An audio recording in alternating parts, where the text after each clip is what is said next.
give them the speaker the rundown of how it works. This gadget. Yeah.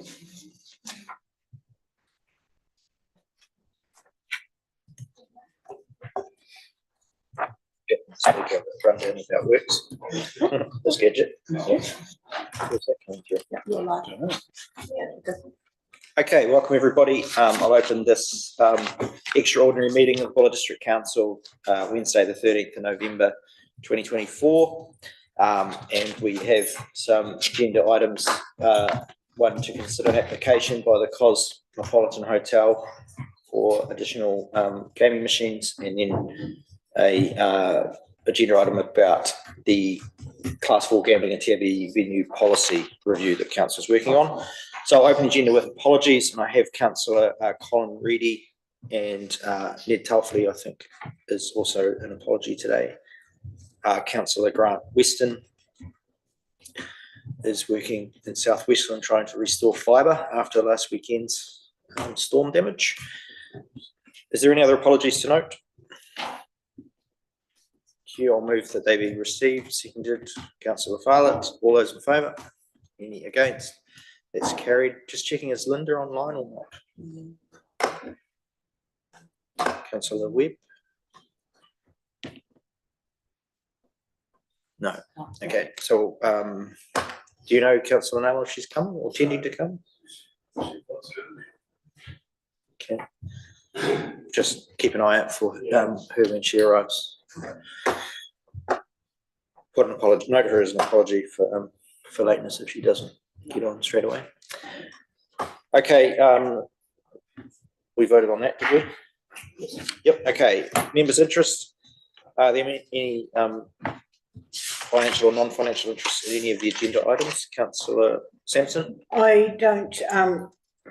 I've received through groups that I've been associated with funding, but I don't believe that I have a conflict of interest because it's just groups that I've been associated with. So, but I just want to put it out there. Noted. I will also declare, because I think because some of the grants from the TTC have been quite substantial for the Buller Health Trust, 130 odd thousand. So I'll declare that again. I don't think that eliminates me from participating, but I do just want that on record. Is there any others? Councillor O'Keefe? Yeah, I'm sure if can be. We've received 2 lottery grants. So, yeah, I suppose indirectly. Yeah, like everyone else, the school's received numerous grants over the years, community grants and community contributions.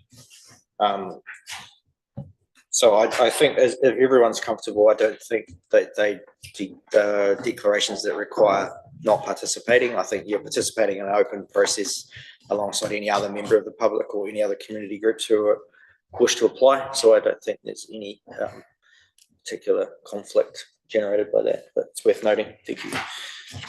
So, sorry. Yeah. Okay. So with those conflicts noted, move Deputy Mayor Basher, seconded Councillor Sampson. All those in favour? Are there any against? That's carried unanimously. Thank you. Okay, and the final recommendation, just to get things underway, is that we resolve, and I'll move this way, resolve that Council hears all verbal submissions on application by the Cosmopolitan Hotel, Westport, under Buller District Council Class 4 Gambling and Totalisator Agency Board Venue Policy, and the Class 4 Gambling and TAB Venue Review, consideration and hearing of submissions to the Statement of Proposal. So we're going to be hearing all of the verbal submissions on both of today's agenda items. So we're just resolving that. Seconded, Deputy Mayor Basher. Any discussion? All those in favour? Any against? That's also carried unanimously. Thank you. Okay, so now we will hear from all of our submitters, and the first one is in person, which is Mr. Adams. And you have a thing in front of you. You push the button, and the floor is yours. Should be good. Yep, thank you very much for the opportunity to speak at your hearing to determine whether to allow TTCF or the Trust Community Foundation to increase the number of gaming machines at the Cosmopolitan Hotel from 6 to 9 machines. I'll give you a wee bit of history about TTCF. We have been operating in the Buller district since May 2008. The venues that we've been involved with during this period are McManus Hotel, the Black and White Hotel, Cosmopolitan Hotel, the Star Tavern, and the Melbourne Hotel, which I think now is the Quarry. In that period, we were operating up to 38 gaming machines. Currently, we operate at 2 venues, the Black and White Hotel and the Cosmopolitan Hotel, with a total of 20 gaming machines. We hope to increase that to 23. Obviously, when you look to increase gaming machine numbers in a venue, in an area, harm minimisation becomes important to the people making decisions. So I want to talk a wee bit about TTCF and how we pride ourselves on our track record regarding how we implement our harm minimisation policies by our venues. DIA, who regulate our industry, have approved our policies, and to date, our compliance record has been very good. DIA judges on our venues compliance through inspections, both announced and unannounced. We also provide our venues with online training. This is done before they can look after gaming machines in their venues, and we also provide refresher training that has to be completed annually. We also have face-to-face training, which is a package that reinforces the importance of caring for their customers while they're playing our gaming machines. We have quite a lot of detail on our website, so if you wanted to look at that, it's available. Also, the Salvation Army manage a database of problem gamblers that currently seek or are seeking help from problem gambling service providers. Currently, there are 9 people that are seeking help from these providers. What is of interest about this is none of them reside in the Westport area. They reside in either Christchurch, Brightwater or Cobden. This could mean that they have family or friends living in Westport, or their work brings them to this area. I also want to talk a wee bit about the Cosmopolitan Hotel. So on the 9th of June 2024, Jason Pointer purchased a Cosmopolitan Hotel. Land and buildings, a significant investment, not only in the business, but in the Westport area. The hospitality sector has been doing it tough over the last few years. This didn't deter Jason. He saw potential in this business and with the opportunity to grow the income streams. With gaming being one of those income streams, TTCF got behind this vision because we could see not only a benefit to the business, but to the local community we've been supporting for the last 15 years. I'll talk a wee bit about funding. Obviously, it's been pretty well received in this area. So we have a number of supporting letters and emails from organisations sent to us after they were aware that we were putting this application in. We do try and spread our money around all different community groups, not just sport. There's obviously health, education, all community organisations are obviously looked at, and decisions are made around the amount of funding that is available. I did put with our application a spreadsheet showing the approved grants for the last 3 years, and that was a total of $1.35 million in the last 3 years. So yeah, I encourage you to do a wee bit of research and have a look at the organisations that we have supported. In summary, the Class 4 industry is under threat at the moment. We compete with other forms of gambling, the TAB, Lotto, and our biggest threat is coming online gambling. We've been advised by the Department of Internal Affairs that they'll be auctioning off 15 licences in the next 18 months, which I'd like to talk about briefly. Online gambling will not have to make a return back to the community. They will not be able to supervise their customers, and surely this will create some harm issues. To date, interest by New Zealand companies for these online licences from 3 organisations that I know about. So one of those is 3 Class 4 gaming societies in partnership. Sky City Casinos and Entain, which owns the TABs. This gaming will be available 24 hours a day, 7 days a week, 365 days a year.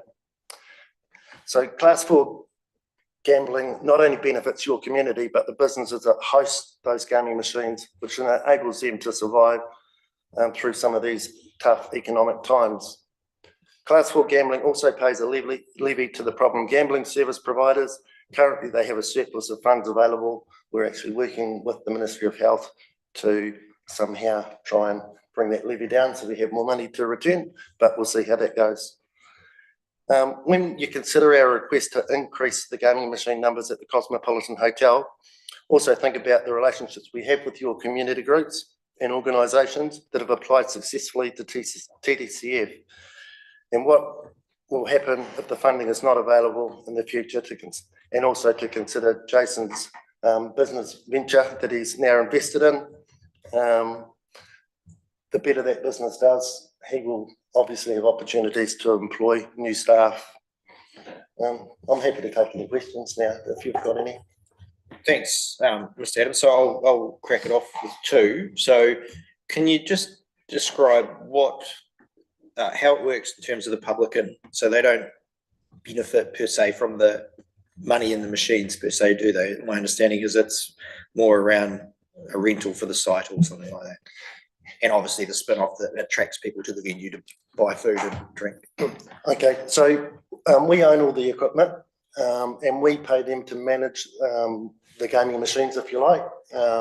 It's now done on a commission-based system, so the amount of turnover generated is how they're paid, if you like.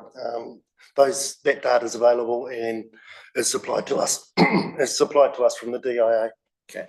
And my second question is around, so anecdotally I've kind of heard that your particular trust, and I don't know if you obviously can't speak for any other trust, but returns the money generated in an area back to the area, and not all trusts do that.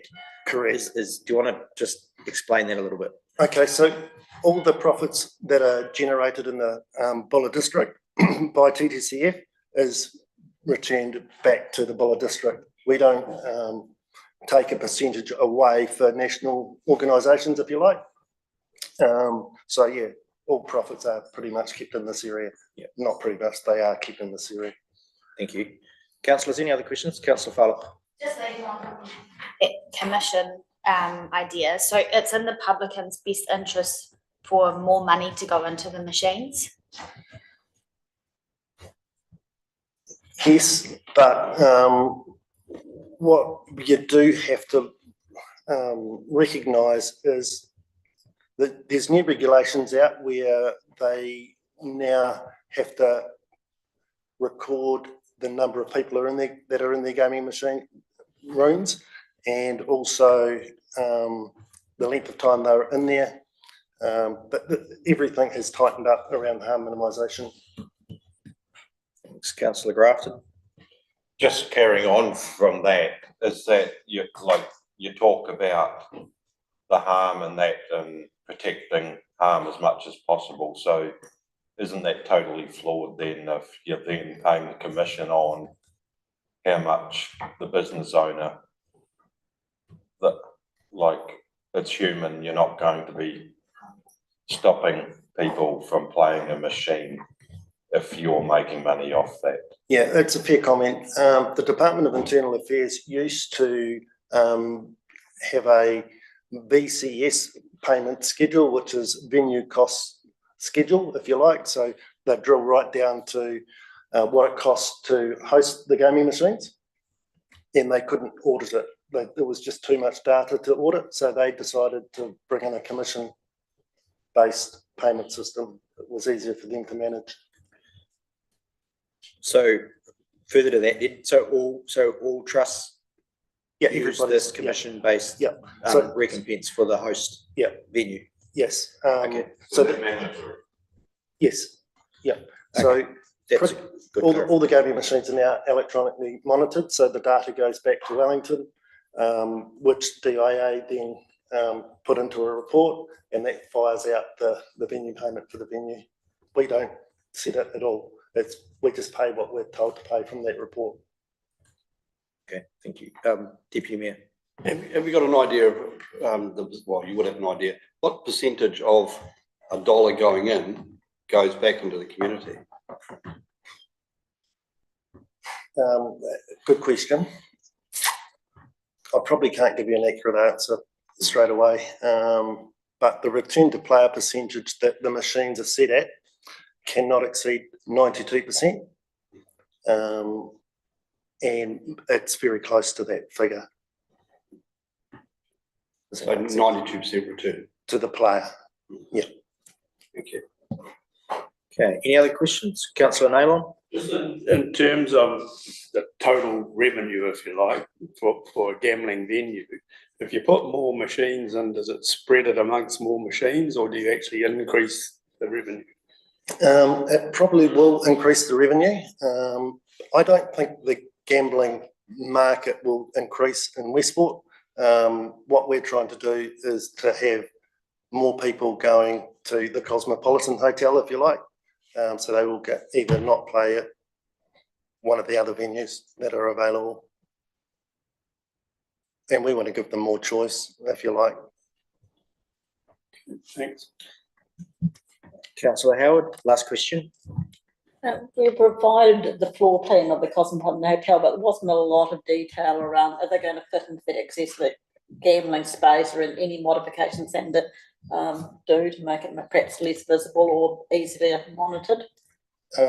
Yes, correct. There will have to be a slight change. If you're familiar with the side door to go into the accommodation, we would look to, there's a false wall there to shift that, but not allow access through that door. Okay, any closed? Well, yep, we've had our time, but Just another quick one then. What you see on a lot of places, they will have a form of wall, so it's not actually visible from the bar. So you're going around to see. Why does that not have maybe this? There is no record. Yeah, there's two trains of thought there. Sometimes it is good to be able to see into the room because it makes it easier to supervise the area. But then again, you don't want to have it open to all the patrons that are in the room, in the hotel as well. So we will be looking at probably making it less visible from the bar. thank you. Okay, thank you, Ms. Adams. That's very good. Very good, thank you. Okay, next speaker is Charles. Apologies if I pronounce this wrong. Awuba. We'll just coming in on Zoom.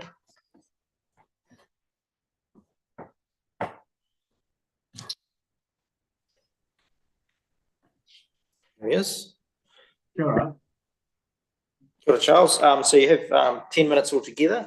So ideally 5 minutes and 5 minutes for questions if you wish to take them. Thank you. Thank you. First, I'd like to thank the council for this opportunity. My name is Dr. Charles Eguba, and I'm here representing PGF Services. PGF Services appreciates the opportunity to comment on the application submitted by Cosmopolitan Hotel to the Bulla District Council to increase gaming machines on their premises from 6 to 9. Our submission today is evidence-based and founded on what is known about gambling harm across New Zealand and beyond. So New Zealand has seen the number of gamblers increase over the past few decades, and many New Zealanders engage in gambling, and a considerable number experience negative consequences, including addiction, financial difficulties, and mental health issues. These numbers are even higher among Maori, Pacifica, and Asian, as well as the lower socioeconomic groups. Maori are disproportionately impacted by gambling, Maori disproportionately reside in areas of high social deprivation, where the majority of Class 4 venues are located. Maori are 3.13 times more likely to experience gambling harm compared with non-Maori. We note that 11.2% of Bula's population are Maori. All of the Class 4 venues in Bula are located in areas of high deprivation, that is between 9 to 10 of the decile quintile. The increasing rate of gambling activities and its corresponding harm has observably but unsurprisingly occurred simultaneously with the astronomical rise in the number of gaming machines and pokies. Data from DIA shows that as at December 2023, the number of Class 4 pokie machines in New Zealand was 14,503 across 1,028 venues nationwide. Pokies are the most addictive form of all gambling globally, and most FIRA as clients who are presenting to gambling support services for clinical interventions are mostly from their participation in non-casino pokies in pubs and clubs, more than in any other form of gambling. On a daily basis, New Zealanders lose upward to $5.7 to $7.2 million to pokies. This amounts to about 1.055 billion annually. And this does not include the amount paid in wins, nor does it include the amount lost online. Over 50% of pokies are located in high to medium areas where people are financially disadvantaged across rural communities in the local clubs and pubs. So the money is being lost by those who can least afford to lose them. There is no evidence supporting that pokies have any positive impact on people's winning chances. In fact, every time people play the pokie, their odds of winning are actually the same, if not worse. Pokies are designed by psychologists to get people hooked, and the gambler will always lose. It might interest you to know that a 2017 study by Brown et al. Measuring the burden of gambling harm in New Zealand and commissioned and published by the Ministry of Health found that gambling causes over twice the amount of harm than chronic conditions. For example, gambling addiction is 3 times more harmful than drug use disorders and close to 1 time more harmful than anxiety, depression, and hazardous drinking. With the numbers increasing, the harm from pokies represents a critical public health challenge. Therefore, PGF Services opposes Cosmopolitan Hotels' application to increase the number of electronic gaming machines, EGMs or pokies, on its premises. In its decision-making, we ask the Council to consider both the direct and indirect costs of gambling harm across its districts. The only way to end or prevent a harm is to kill the source of the harm. And in this case, it is the pokies. With the current Council's policy, we are likely to see more applications in the future by different venues to increase the number of pokies. Thank you. Thank you, Mr. Awuba.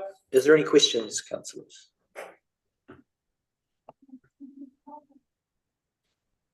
Don't hear any questions. Okay. Is there anything else you wanted to add? Any closing comments in the absence of any questions? Well, again, I'd like to thank the council for this opportunity. I think there is a responsibility on us all to do all we can to protect the communities from any form of harm, whether it is physical or mental. And we are asking that the council continue to do all its best to protect its communities and for us to build a flourishing community, not just for us, but for our future generation. Thank you. Thank you very much, sir. Okay. we're just having a wee experiment with the volume. I don't know if anyone else thought that that was a little bit quiet, but it appears as though it's amplifying me quite a lot now. So I'm still learning this, getting this just right. Okay, so introduce the next speaker. Thank you, sir. We're all finished with you. Okay, the next speaker is Hebe Gibson, Te Whatu Ora. Yes, sorry, we'll note that formally. Councillor Webb was an apology.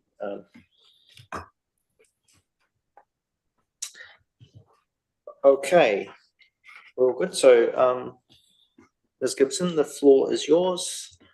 10 minutes to speak to full council. Thank you. Thank you. I'll just share my screen.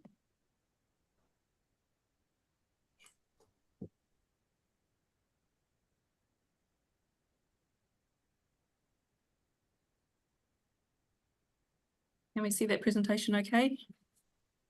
Yes, perfect. Awesome. Okay, kia ora koutou. Thank you for the opportunity to speak today. My name's Hebe Gibson and I'm a Public Health Policy Advisor at the National Public Health Service. We are a part of Health New Zealand Te Whatu Ora, and I work in a team that covers the South Island, including the West Coast. So today I'm going to talk to you about why we oppose Cosmopolitan Hotel's application. And the reasons for this is that gambling harm is a health issue, and I'll also talk about the harms caused by pokies specifically, and why we do not support increasing the number of machines in the Bulla district. And this is to protect the health and well-being of the population in Bulla. So gambling harm is a significant public health issue. It's a well-recognised public health issue that has extensive consequences for health and well-being of communities. Gambling harm can lead to emotional and psychological distress, depression, suicide, reduced work or educational performance, relationship breakdown, and crime. And gambling harm often presents with other health issues such as alcohol consumption, smoking, and other drug use. We know that that gambling isn't just a problem for individuals, it also impacts communities and whānau. So an example of this is in New Zealand, 22% of adults are affected at some time in their lives by their own or others' gambling, and one problem gambler can affect at least 5 to 10 others. Some groups are more likely to experience gambling harm, and this includes Māori, Pacific, and people on low incomes. So I'm sure you've just heard from Charles at the Problem Gambling Foundation about pokies being one of the most harmful forms of gambling in New Zealand. So I want to reiterate those points. Class 4 gaming machines are specifically designed to hold your attention and lead to people playing for longer. So they're designed to be addictive. And these pokie machines are often located in areas of socioeconomic deprivation. In Bulla, all Class 4 venues are located in decile 9 or 10 deprivation areas, and these are the highest deciles for deprivation. There's also issues with the way that gambling proceeds are distributed via community funds. So I'll just flick to this next slide. And this graph shows that high deprivation communities generate more gaming machine proceeds than lower deprivation communities. However, more deprived communities tend to receive less grant money than less deprived communities. This means that the redistribution of grants can make community disadvantage worse. So in the Bulla district, $2.4 million was lost by gamblers on Class 4 gambling in 2023. This equates to about $6,500 lost per day. And the figure of 2.4 million is the money gambled minus the amount of money paid back as prizes. So the total money spent on gaming machines was actually much higher. And considering the median yearly income in the Bulla district is $22,900, the money spent on gambling is likely to cause financial strain on the community. Compared to New Zealand, Buller District has higher densities of machines and venues per capita.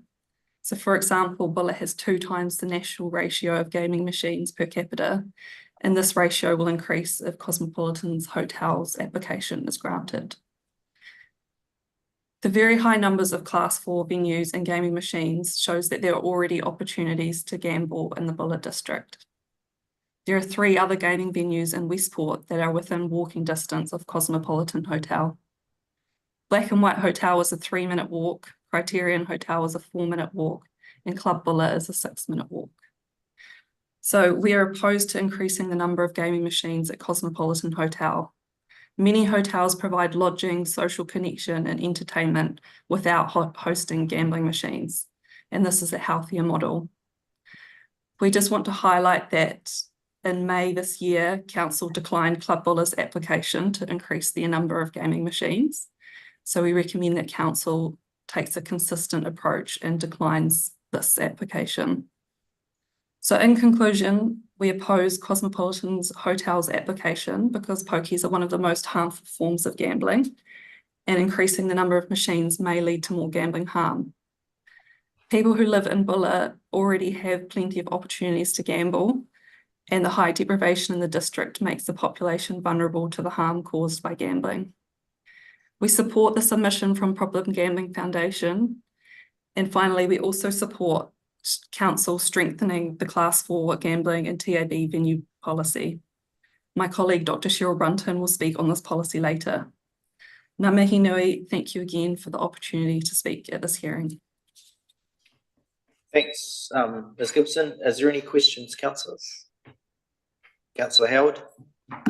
I just wonder around the recommendation in your submission about undertaking a social impact assessment workshop to better understand the impacts of the Class 4 gaming. Is this going to be addressed again when we discuss the policy, because it may be more applicable to discuss under that? Yes. So just for this particular application, would this recommendation actually be part of it? Would this be more around the actual policy itself? Yeah, that recommendation was addressed to the policy. So yeah, we would like to see a social impact assessment done as part of that policy review, and would be happy to support if that's something that the council's interested in. Thank you. I'd like to address that further on when we discuss the policy then. Thank you. Deputy Mayor Basher? The graph you put up demonstrated that high deprivation areas receive a lot less return on investment from pokies, the graph that you had. Yeah. But were you online when Paul mentioned that the money goes back into the community where it's gambled? So your graph doesn't match what he has said, and I presume is regulated. Yep. So the graph that I showed is for the whole of New Zealand, so it wouldn't be for Buller specifically. So it's showing a trend for the whole country. But yeah, I can't speak to where Cosmopolitan Hotels grants are going to.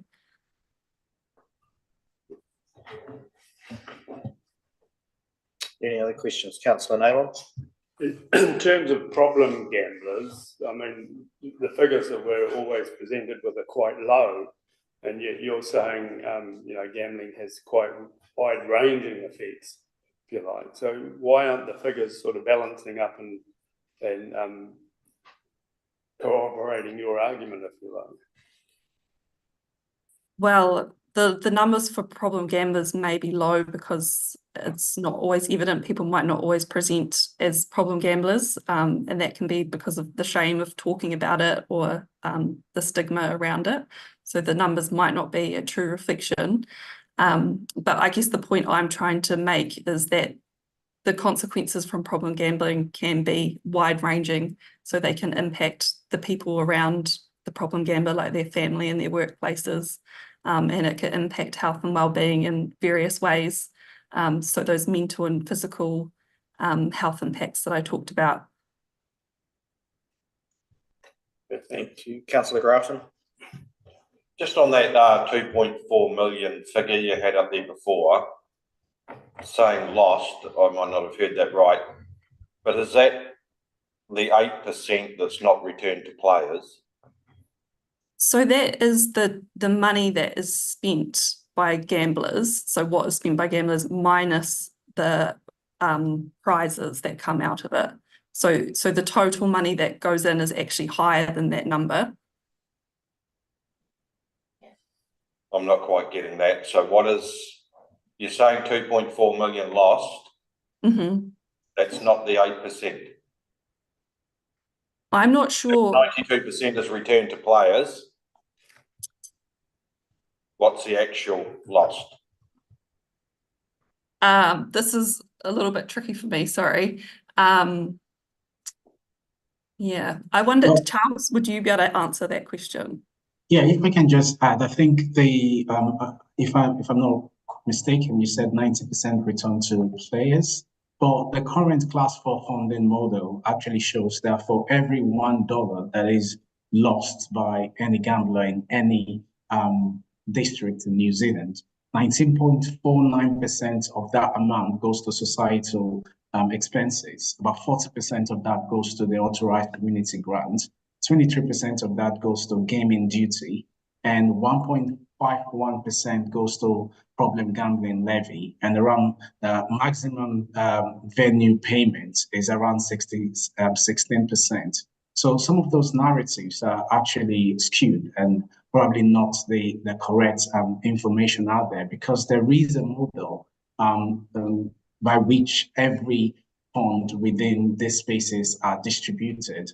So it is not possible that 90 or 95% of a particular expenditure, loss from any space, any venue, any district goes back to the community. And what we have also seen for a long time is that they have reiterated, the amount that goes back to the communities are often either non-existent or very limited compared to what they have lost, because there is no formula saying that this actual amount must go back to this community that where the money has. Okay, That's really. I'm just a little bit conscious of fairness here, given that we're reintroducing previous speakers. I will offer you, if you've got a short anything you want to counter to that, if you're happy to leave it. I am opening. It's kind of, we're getting a bit bent out of shape here. Okay, so thank you. Just, you got a closing question for Ms. Gibson? Yeah, and I'm confusing it here because I'm still haven't got an answer that I thought. Out of the 2.4 million, if 92% is returned to players, is that 2.4 million only 8% of what's been put into the machines? I guess, so, sorry, I actually find the numbers a bit tricky and I don't think they're very clear. So that's why I'm finding it difficult to respond to your question. But you're putting up 2.4 million as being lost. Yes, and so that's the money that goes into the gambling machines minus what's paid out in prizes.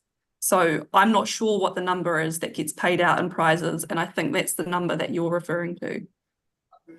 So it's 192,000 that's actual loss. No, that's not correct, sir. There is actually no evidence that 93% of whatever amount is lost in any district goes back to that community. There is no evidence showing that. Like I said, I've just given you a breakdown of the funding model for Class 4 gambling in New Zealand. And I said that for every $1, including the 2.4 million, that 19.49% of that goes to societal expenses, 40% goes to authorized community grants, 23% goes to gaming duty, 1.5% goes to the problem gambling levy, and 16% goes to maximum venue payments. So there is actually no evidence showing that 93% of whatever amount is lost in any district goes back to the people. And like I said, there is also no evidence showing that whatever amount is lost in any community, that actual amount or 93% of that goes back to that community. And I think the argument also is that we cannot continue to tax the misery of people and hold that as a rationale to continue to breed a society or a system that puts our people in harm's way. Right, thank you. I think what? I still, unless I'm an idiot, I still have no idea. Okay, We're talking about two totally different things. yeah, we'll pick that up in debate, I think. Okay. Okay, thank you. We'll move on to the next speaker, which is Trevor Wilson.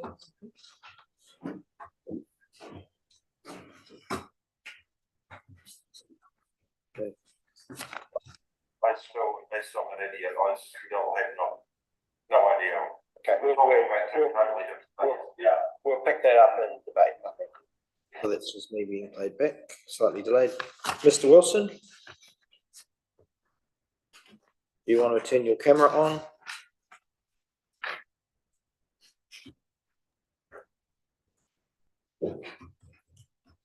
It's coming up. Sorry, I've just been listening on YouTube. I wasn't let into the Zoom until a minute ago. No problem at all. You're not late, really. That's all good. So you've got full council here, and the floor is yours for 10 minutes.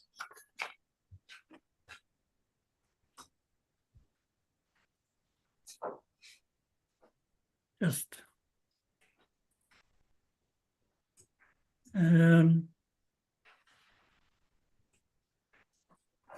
okay. Thank you for allowing me to speak to you today. I did speak to you earlier in the year, and I think May or June or whatever it is, for the Club Bulla hearing. We all know what problem gambling is, and that's been explained by the previous two speakers. So from the PGF website, I've got this. We know that there are 58 machines in the Bulla area with 7 venues, and that 2.5 million was lost in 2022. I think that's come down slightly or around the same in 2023. And of that 2.5 in 22, 141,908 was returned to the Bulla community. And when I say returned to the Bulla community, I don't know whether it's to the Bulla community or whether it was just returned to the whole nationally, and some of that came back to the Bulla community. But that's only about, but I presume from this is 33% of that was lost, comes back to the Bulla community. And as was said earlier, that, I'm sorry, just go back to there.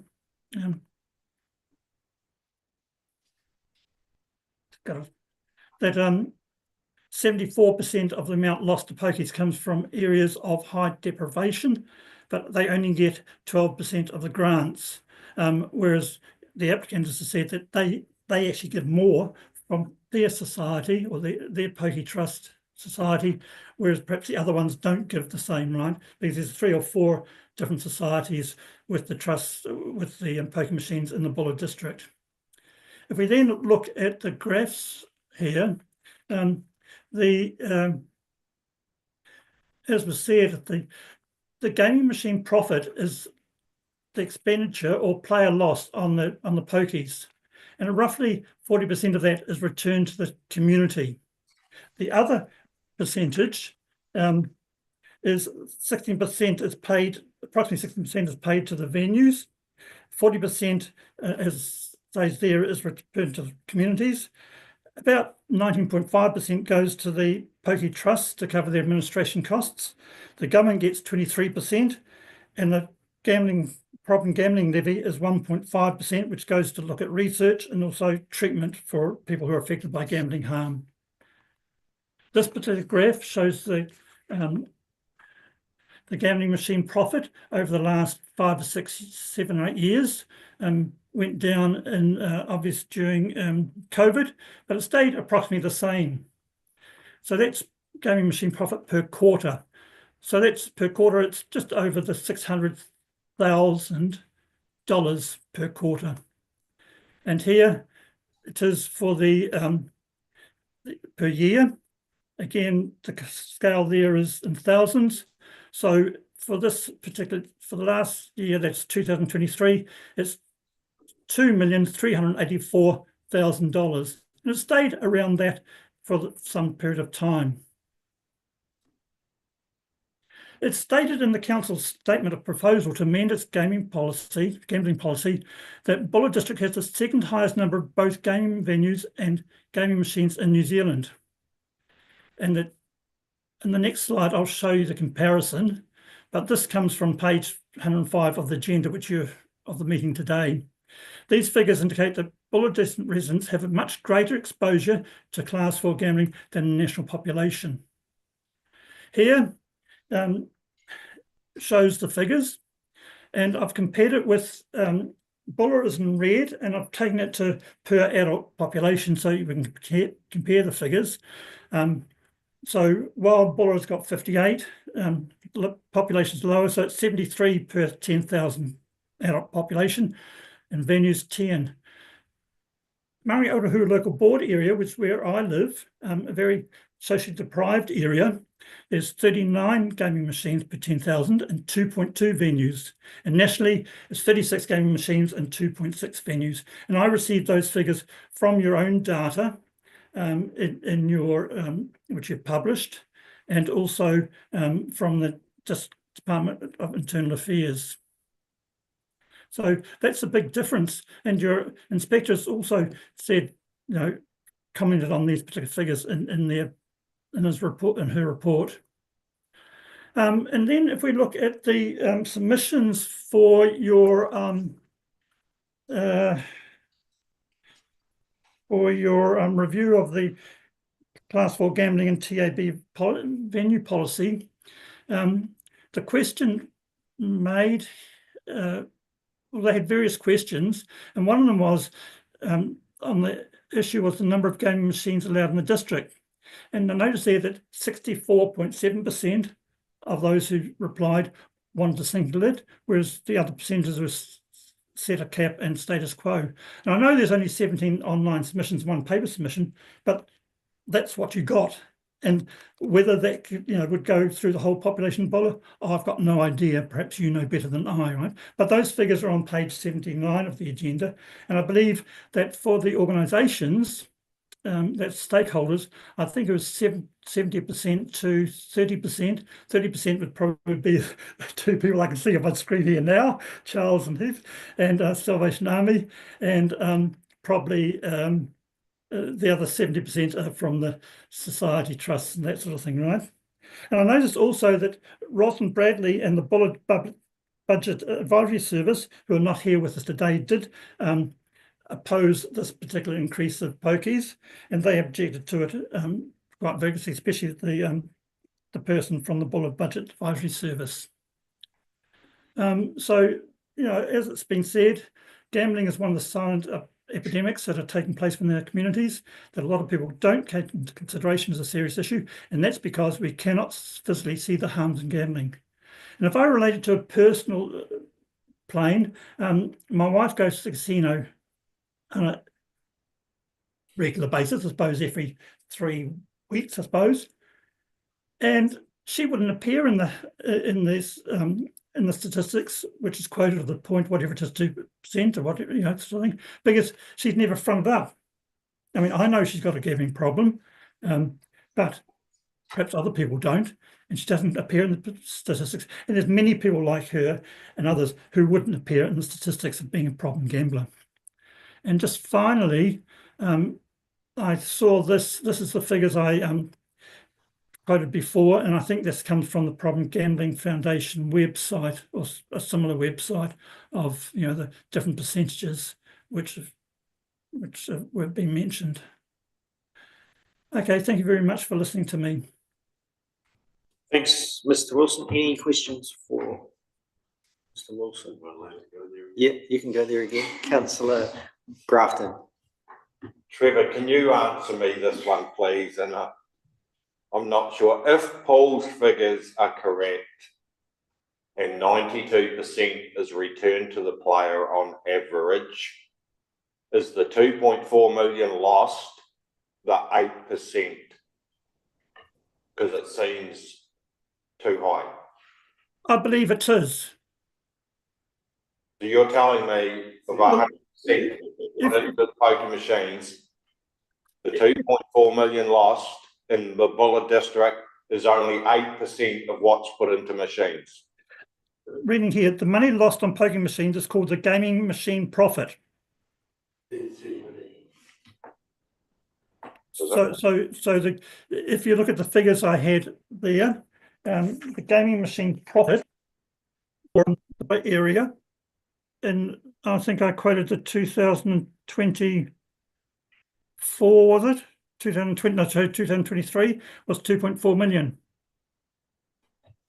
So $30 million goes into poker machines in the No, I don't. No, I think that 2.4 million is the 90% or 92% of whatever it is.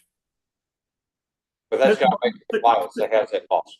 Sorry? These figures are put out here to make it look like it's millions and millions of dollars lost, but it's a figure, it's an alarmist figure, really, and not accurate.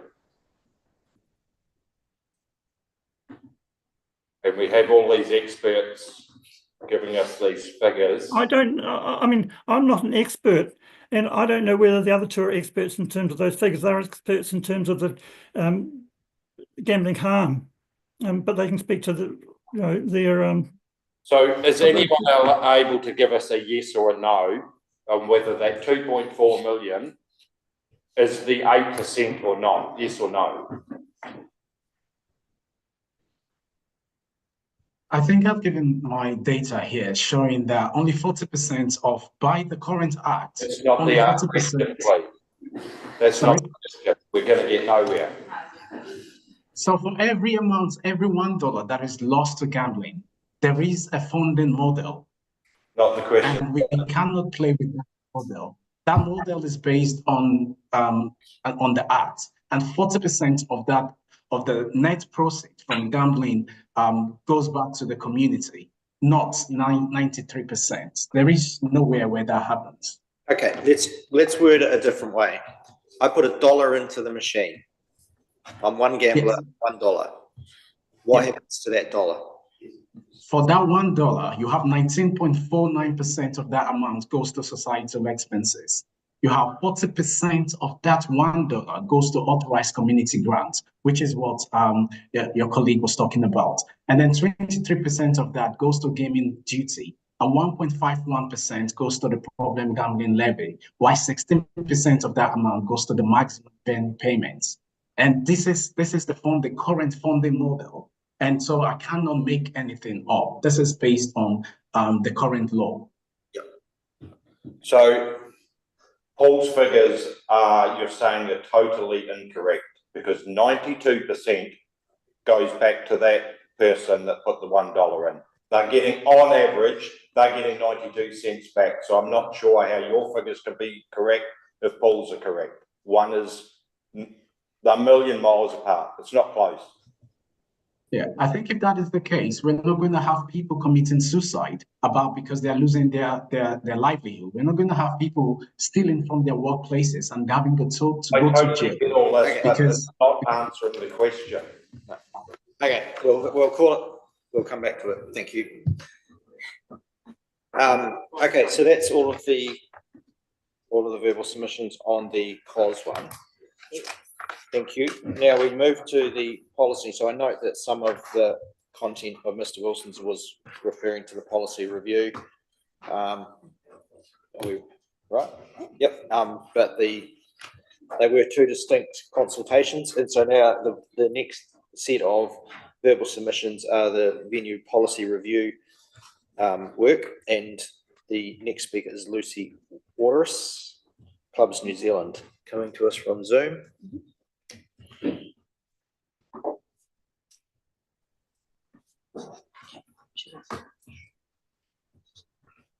Okay, just wait till that camera comes up.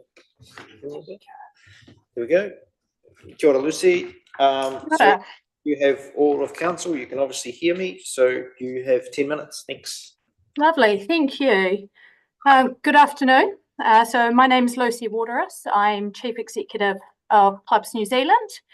And thank you for the opportunity to speak to you this afternoon on our submission. So Clubs New Zealand is a member-led association. We represent our wonderful member clubs around the country.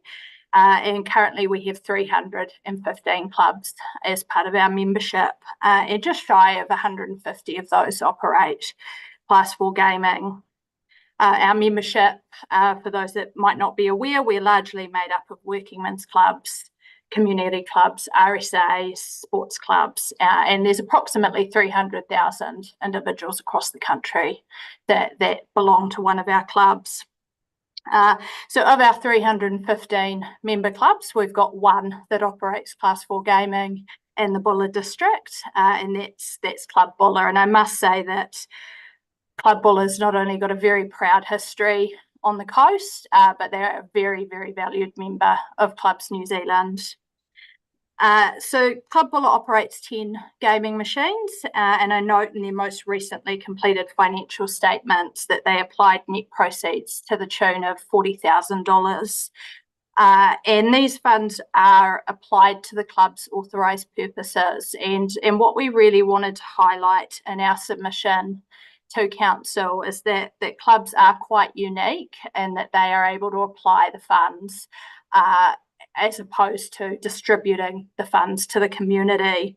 And what that means is that the club can use the funds that they generate and they go back into the club where they're generated.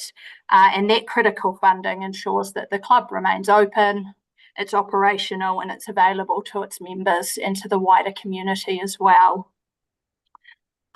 So just to confirm our position that Clubs New Zealand is in favour of retaining the status quo, and we were supportive or are supportive of the relocation provision.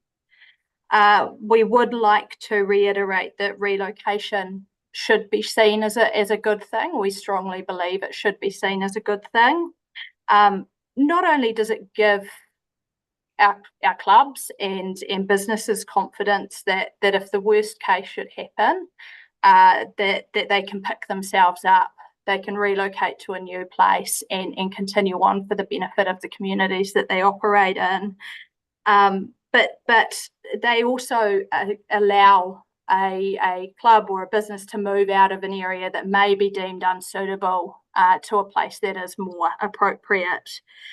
So we detailed in our submission some of the benefits. So that's obviously moving from that unsuitable area to re-establish after a natural disaster or a fire, to move out of an earthquake-prone building, or maybe to move to a new modern refurbished premises, which is a good thing for our people in our communities. And we would really hate for any of these benefits to be lost should relocations not be allowed. And I'd also like to take this opportunity just to touch on some of the work that Clubs New Zealand and our members have been doing over the last 12 to 18 months to support our member clubs. And harm minimisation is 100% at the forefront of that work. It's in our interests, it's in our members' interests, it's in our club's interests to ensure that gaming machines are enjoyed safely. And we really want to make sure that that's what's happening within our communities. So in the last 12 months specifically, we've had quite a large program of work. We're a really small association. We're a team of 5 supporting our 315 clubs. And in the last 12 months, we've gone out and visited each one of our clubs operating Class 4 gaming. We've sat down with them. We've gone through their gaming operation, through their compliance and harm minimisation to provide them with support and advice. And in addition to this, we've delivered problem gambling awareness training to over 600 club staff and committee members across the country. And this is an ongoing program and commitment that ensures that there's a consistent and a compliant approach to harm minimisation and class 4 gaming across the club industry. So just really wanting to reiterate that work and reiterate that while we were in favour of the status quo and while we're in favour of these relocation provisions, at the heart of what we do and at the heart of our work is harm reduction and making sure that gaming machines are enjoyed safely within our clubs and our communities. So just very quickly to wrap up and to conclude, obviously we are very supportive of councils adopting a balanced policy which recognises the need to reduce harm and the risk of harm, while at the same time ensuring that the return to the community is maximised. Obviously, we do urge council to note that the funds generated in the club environment and it is different to how funds are returned in other class 4 establishments. There is this misconception out there that clubs retain all the profits from their gaming machines and they can do whatever they like with this money, but they do have to return those funds to authorised purpose. They do need to go back to benefit the club and the wider community. Obviously, we're in support of that relocation provision as well, and just really wanting to reiterate our position on that. And that's really all I have to speak to our submission on, and welcome any questions you may have. Thank you. Questions, councillors?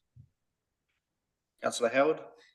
I'm just wondering around your support for a relocation.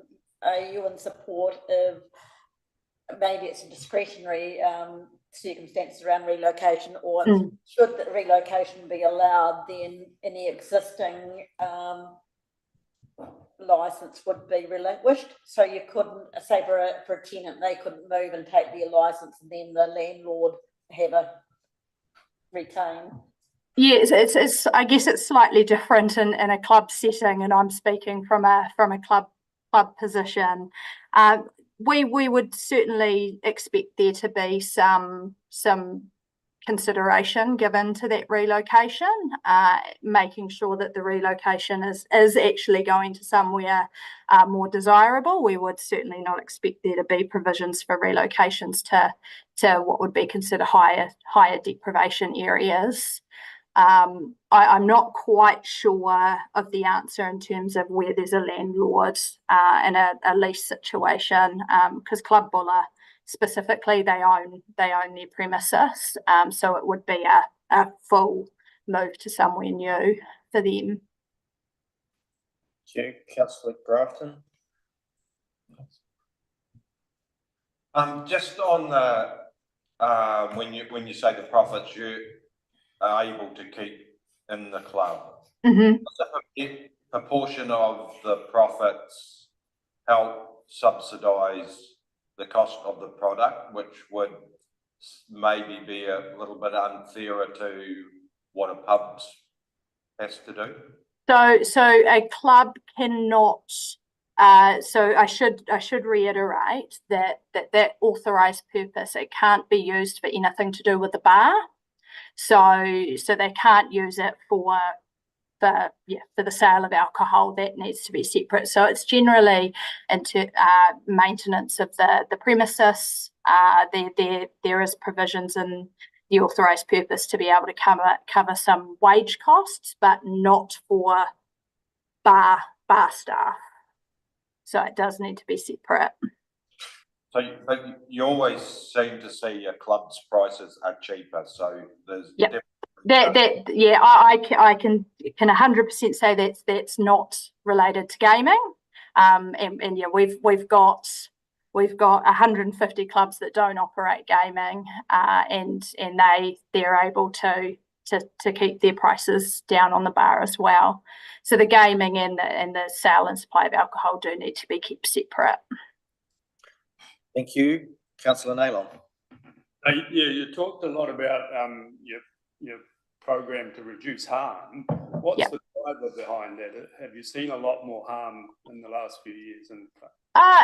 This is something, that program is something that we've always done. So the Gambling Act came in 2003, and we actually launched our program well before my time in 2001, and it's evolved over the years. But more specifically, there were new harm minimisation regulations that were introduced recently, and so that's necessitated a more in-depth program of work around harm minimisation, and we're seeing a lot of benefits from it in terms of addressing harm earlier. What sort of benefits are you looking at? So one of the regulations that came in was staff are required to do sweeps of the gaming room. So there's 3 sweeps within an hour, and if any signs of harm are observed, then they are required to approach that player that's showing the sign of harm, check in with them, and just find out if their gaming is actually causing them harm. And so we're getting a lot more of those conversations happening, a lot more early interventions, and what we're doing is we're aiming to put the support there for the staff so that they're confident in having those conversations and approaching players. Thank you. I am conscious of time, Councillor O'Keefe, but yes, don't need a chance today. Hi there. Hi. Just so, where is is there any who checks to see if these sweeps are being done, and how regularly are these sweeps monitored? So that falls on the Department of Internal Affairs as the regulator, and we understand that they are going out and doing audits of venues to assess compliance. But it's something that we're checking as we're going into the clubs as well, and making sure that they are doing those ahead of the DIA coming in. So how often would you be checking that, Lucy? So we go into a club at least once a year. I'm not sure how often the DIA go in. But we're certainly in there once, and every club that operates gaming, we sit down with them at least once a year and go over what they're doing. Okay. Thank you, Lucy. That's good quick Q&A. Thank you. Right, we'll move on. Thank you. Next speaker, Dr. Cheryl Brunton, on behalf of Community Public Health Te Whatu Ora.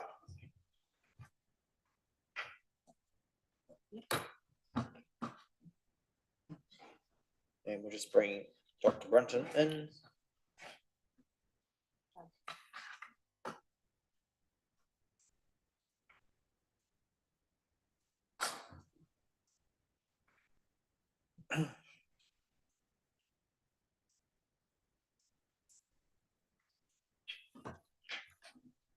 So, Dr. Brunton, if you are ready, we are.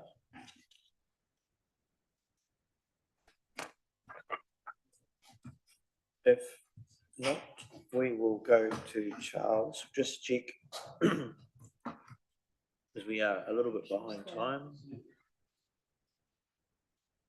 You may have ducked out because we are a bit late. Okay, I think, Charles, if you're, beg your pardon for my first name terms, but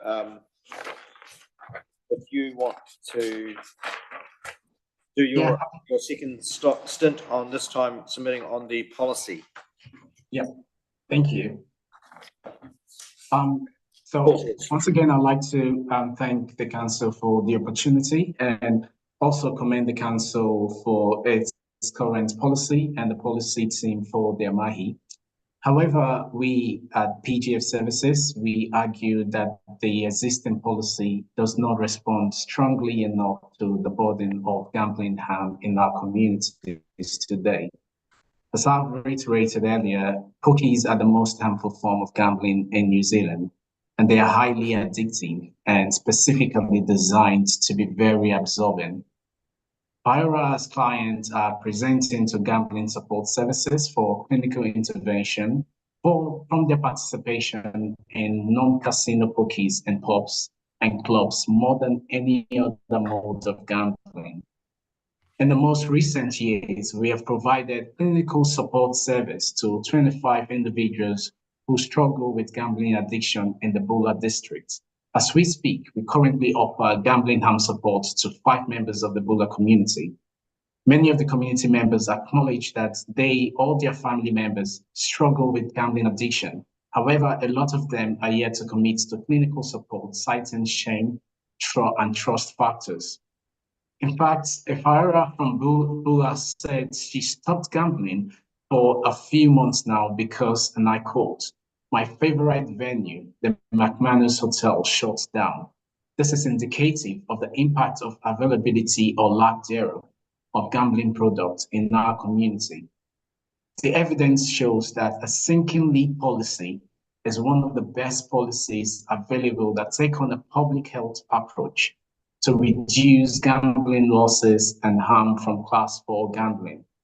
A sinking lid policy means that when an existing Class 4 pokie venue closes, consent for another to be established will not be given. It also means that a venue cannot increase its number of pokie machines, and that if a venue's license conditions change to reduce the maximum number of machines that it can operate, then it cannot apply to increase the number again at a later date. In effect, it means no new pokies. Over time, this will lead to a decrease in the number of venues and machines in our communities. Therefore, we ask the council to adopt a sinking lid policy with no relocations allowed. Not allowing for relocations strengthens a sinking lid approach by making it harder for venues to move around communities, limiting access to harmful products. In fact, Auckland University current research shows that having a sinking lid policy will result in at least a 13% reduction in gambling expenditure and gambling harm in our community. We believe that even a sinking lid policy does not go far enough to reduce the harm from pokie gambling in our communities, but it is the best policy available to us at this time. As at June 2024, 36 out of 65, which is 55% of New Zealand councils have adopted a sinking lid policy. Together with the council, we will continue our work in shaping a flourishing community for all in Bula district and in New Zealand. And so we urge the council to consider adopting a sinking lid policy. Thank you. Thank you, councillors. Any questions for Mr. Awuba? Nope, you're off scot-free this time, sir. Thank you. Okay. Thank you. Dr. Brunton joined us. Yes.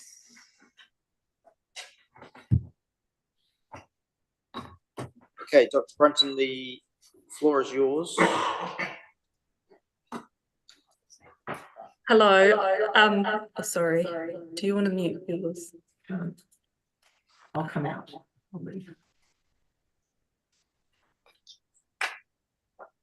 Sorry about that. We're having some technical issues. I'm with Cheryl at the moment, but she can't unmute, so I'll just let her speak from my laptop.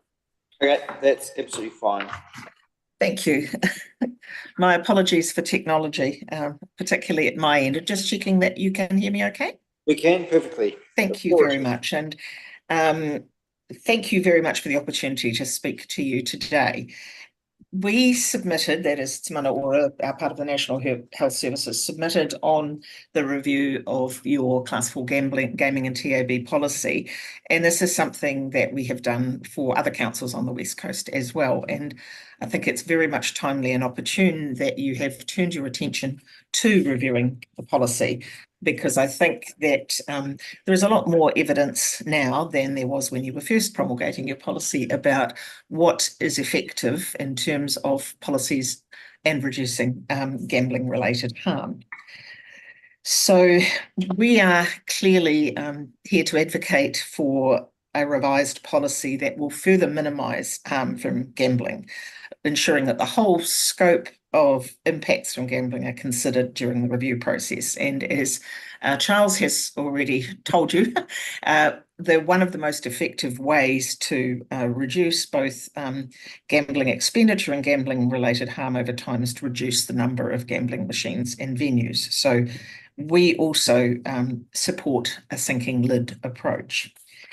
However, I would like to just expand just very briefly on what I'm talking about when I'm talking about gambling harm.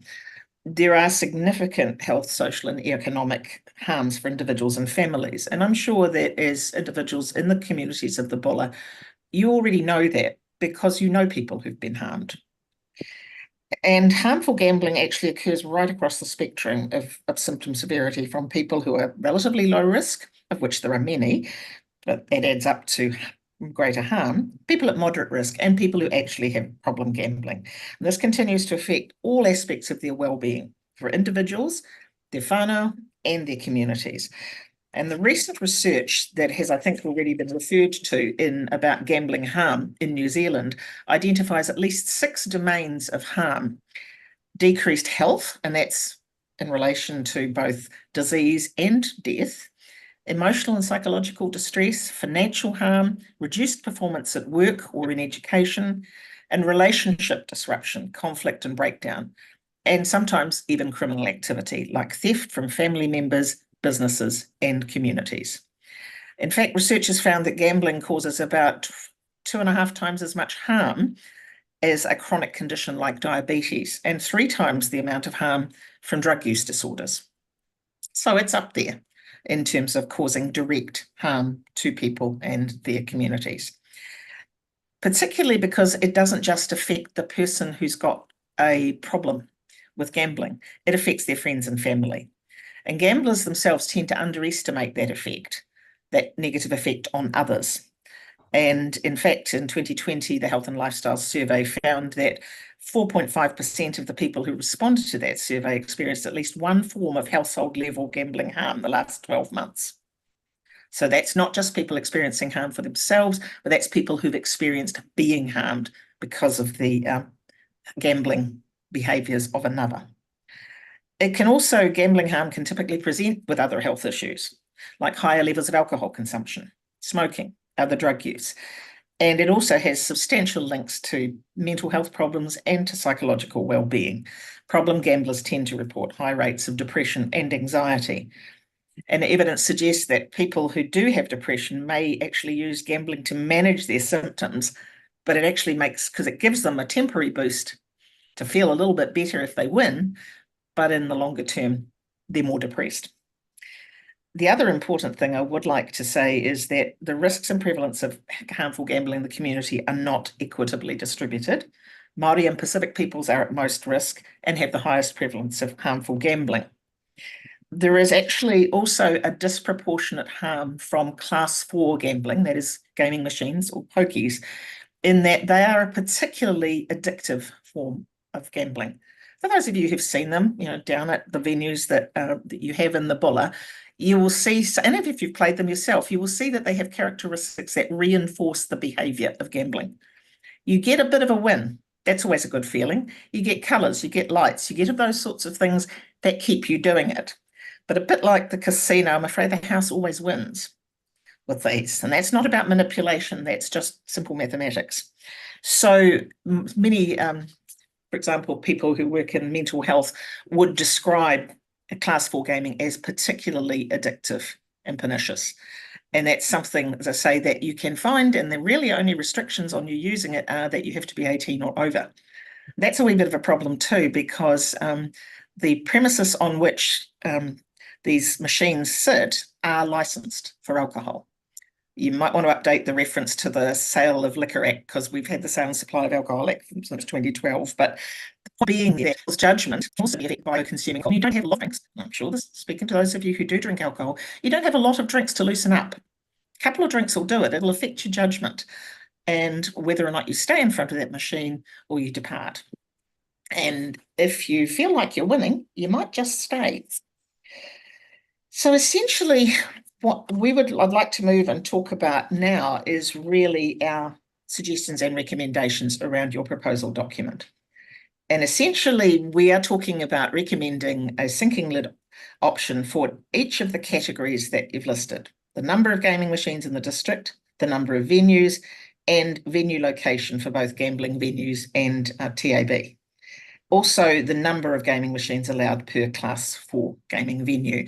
The only exception to that is the question of relocation, where option B is something that we feel is fair and reasonable. If for no reason, for example, if one of the existing buildings burnt down or was destroyed in an earthquake or things like that, it does seem manifestly unfair that they might not be able to relocate. So, because that's a chance event over which they probably had no control. We believe from your own proposal document that you've actually provided support for a sinking lid policy by commenting that restricting the number of gaming machines that may operate in the district limits the opportunities for people to gamble, and limiting gambling opportunities will help prevent and minimise the harm from gambling. So we strongly support the statement that you as council have made in this proposal. One thing that we would say is if you did choose not to take the option of a sinking lid in any of those areas, we would support some of the kinds of things that are in other councils' policies being considered. That is clear criteria regarding things like setbacks to sensitive sites or other areas of concern, things like churches, schools, or places where people with addiction are treated. Your current policy doesn't have any of that kind of detail in, but if you did choose not to put a sinking lid policy in, that is something in terms of location or relocation we would very much like you to consider. I think your own document in the last part of it provides a lot of detail around what is known already about the numbers of gaming machines and venues in your district, and also some information about harm insofar as it's able to be obtained. Effectively, you have a very high number of gaming machines and venues per population in the Bulla. You're not first, but you're second. And that's not really a position that I think a district like the Bulla, which has so much else going for it, really wants to be in. This is not a race you want to win here. Because what that would mean is that your population will be disproportionately affected by gambling-related harm, no matter what the returns that are coming through, for example, gaming machine profits. So essentially, we would like you to consider that position that you are in and try to move down the league tables. I know that in your proposal document, which is very even-handed, it talks about the benefits potentially of gaming and Class 4 gaming. And looking at the proceeds from that, and in your own document, you quote the DIA's figure of $545,217.43. That was the amount lost on Class 4 gambling in the Bulla district in 2002. Sorry, I don't have a 2003 figure. And that was an increase over the amount in 2021. So while gaming and gambling is a part of life in New Zealand, the statement in your current policy that many community groups rely on funding from the proceeds of Class 4 gaming is actually pertinent, because as up to 2/3 of that money paid out in community grants actually comes from the money that problem gamblers are spending on gambling. So it's disproportionately funded by problem gambling. That's not the people who might have the occasional flutter or go on the machines. It's actually disproportionately funded by people who already have a problem with gambling. And your own document talks about the grants and payouts to the community in the Bulla. And as you will know, that pokie trusts have to pay a current minimum of 40% of their GMP to community groups New Zealand wide. There is nothing that says that those groups have to be local. And your own document again on page 16 points out that the return of Bulla generated GMP for the Bulla community directly was only 10.3% over the years 2019 through to 2021. So you may well be helping other services that provide, other organisations that provide services in the Bulla, but you're also, as a more deprived area and community, funding services elsewhere, not within your own communities. So it's not as simple as 40% comes back locally, because it doesn't. And the figures in your own report mention that in particular, that it's actually only around 10%. So finally, before I invite you to question about this, I really just want to point out that that kind of transfer of wealth, that kind of transfer of money, even though it might be funding services, really shows very pertinently that Class 4 gambling tends to magnify community disadvantage. And that's simply not fair. And I know that you and people in the Buller and those of you who represent people in the Buller are fair-minded people. Been working on the coast for more than 20 years, so I know that personally. And the Buller district is a great place. It's a great place to live, work and play with a lot of attractions. But being number 2 on the table of Class 4 gaming machines and venues shouldn't be one of them. So it's really something that I think that you would agree Buller can do better, and it can do better for its people. And you, as council, through a renewed Class 4 gambling policy, can make a big contribution to minimising gambling harm in your district. Thank you. Thank you, Dr. Brunton. We've been quite generous on time there, so unless there's a real obvious question, Councillor Howard. You make a suggestion that we should undertake a social impact assessment. I just wanted to know what the benefits would be, given that we're this far through the process, and should we support a sinking lid policy, what benefits would there be of doing a social impact assessment? I think, if I can answer that first, that social impact assessment is best done. You can do it on an existing policy, but it's best done when you are in the position that you're in of considering and reviewing a new or a revised policy. We have done that work both with Grey District Council and Westland, both in their initial policies. And in the case of Westland, we've been involved in social impact assessment every time the policy is reviewed. From around there. At this stage, you'll see, I mean, we submitted back in August, and probably I'm guessing you would like to make a decision now or very soon about what you want to do with your policy. So probably I would suggest we may have missed the boat in terms of wider social impact assessment. The data that you have included in your report is helpful in terms of social impact, but one of the advantages of a process of social impact is you get people together to talk around these things. And my experience, because I've actually led or taken part in all of those SIAs with the other councils on the West Coast, is that it is really revealing when you have a lot of people in the room who have an interest in this, both in potential harms, but also the people who, like from the clubs or run things, you can find support for things in surprising places. And that it's not as polarized. The opinion, when you get in a room like social impact assessment, opinions tend to become less rather than more polarized. And I'd use just one example from Grey, is that we had people from clubs, the various licensed clubs in the room. And at that time, the TAB in Greymouth also wanted to put gaming machines in the TAB.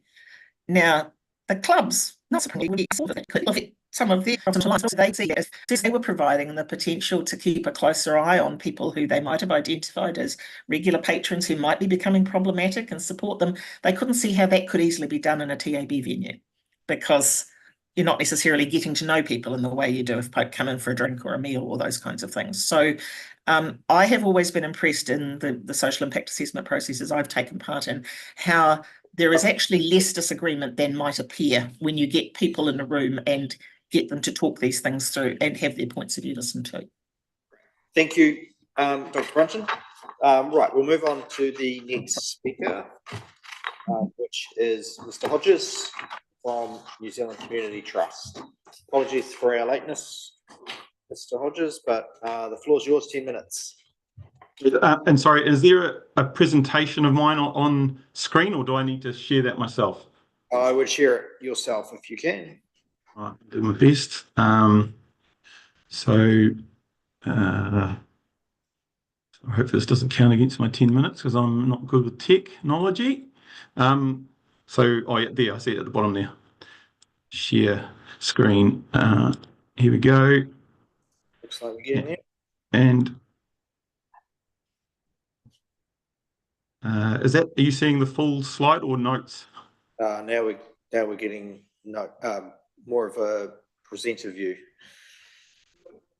Moment, display settings. So we Anyone give me some advice on this, if you can see what I'm looking at? can see your notes. I think go back to your previous screen.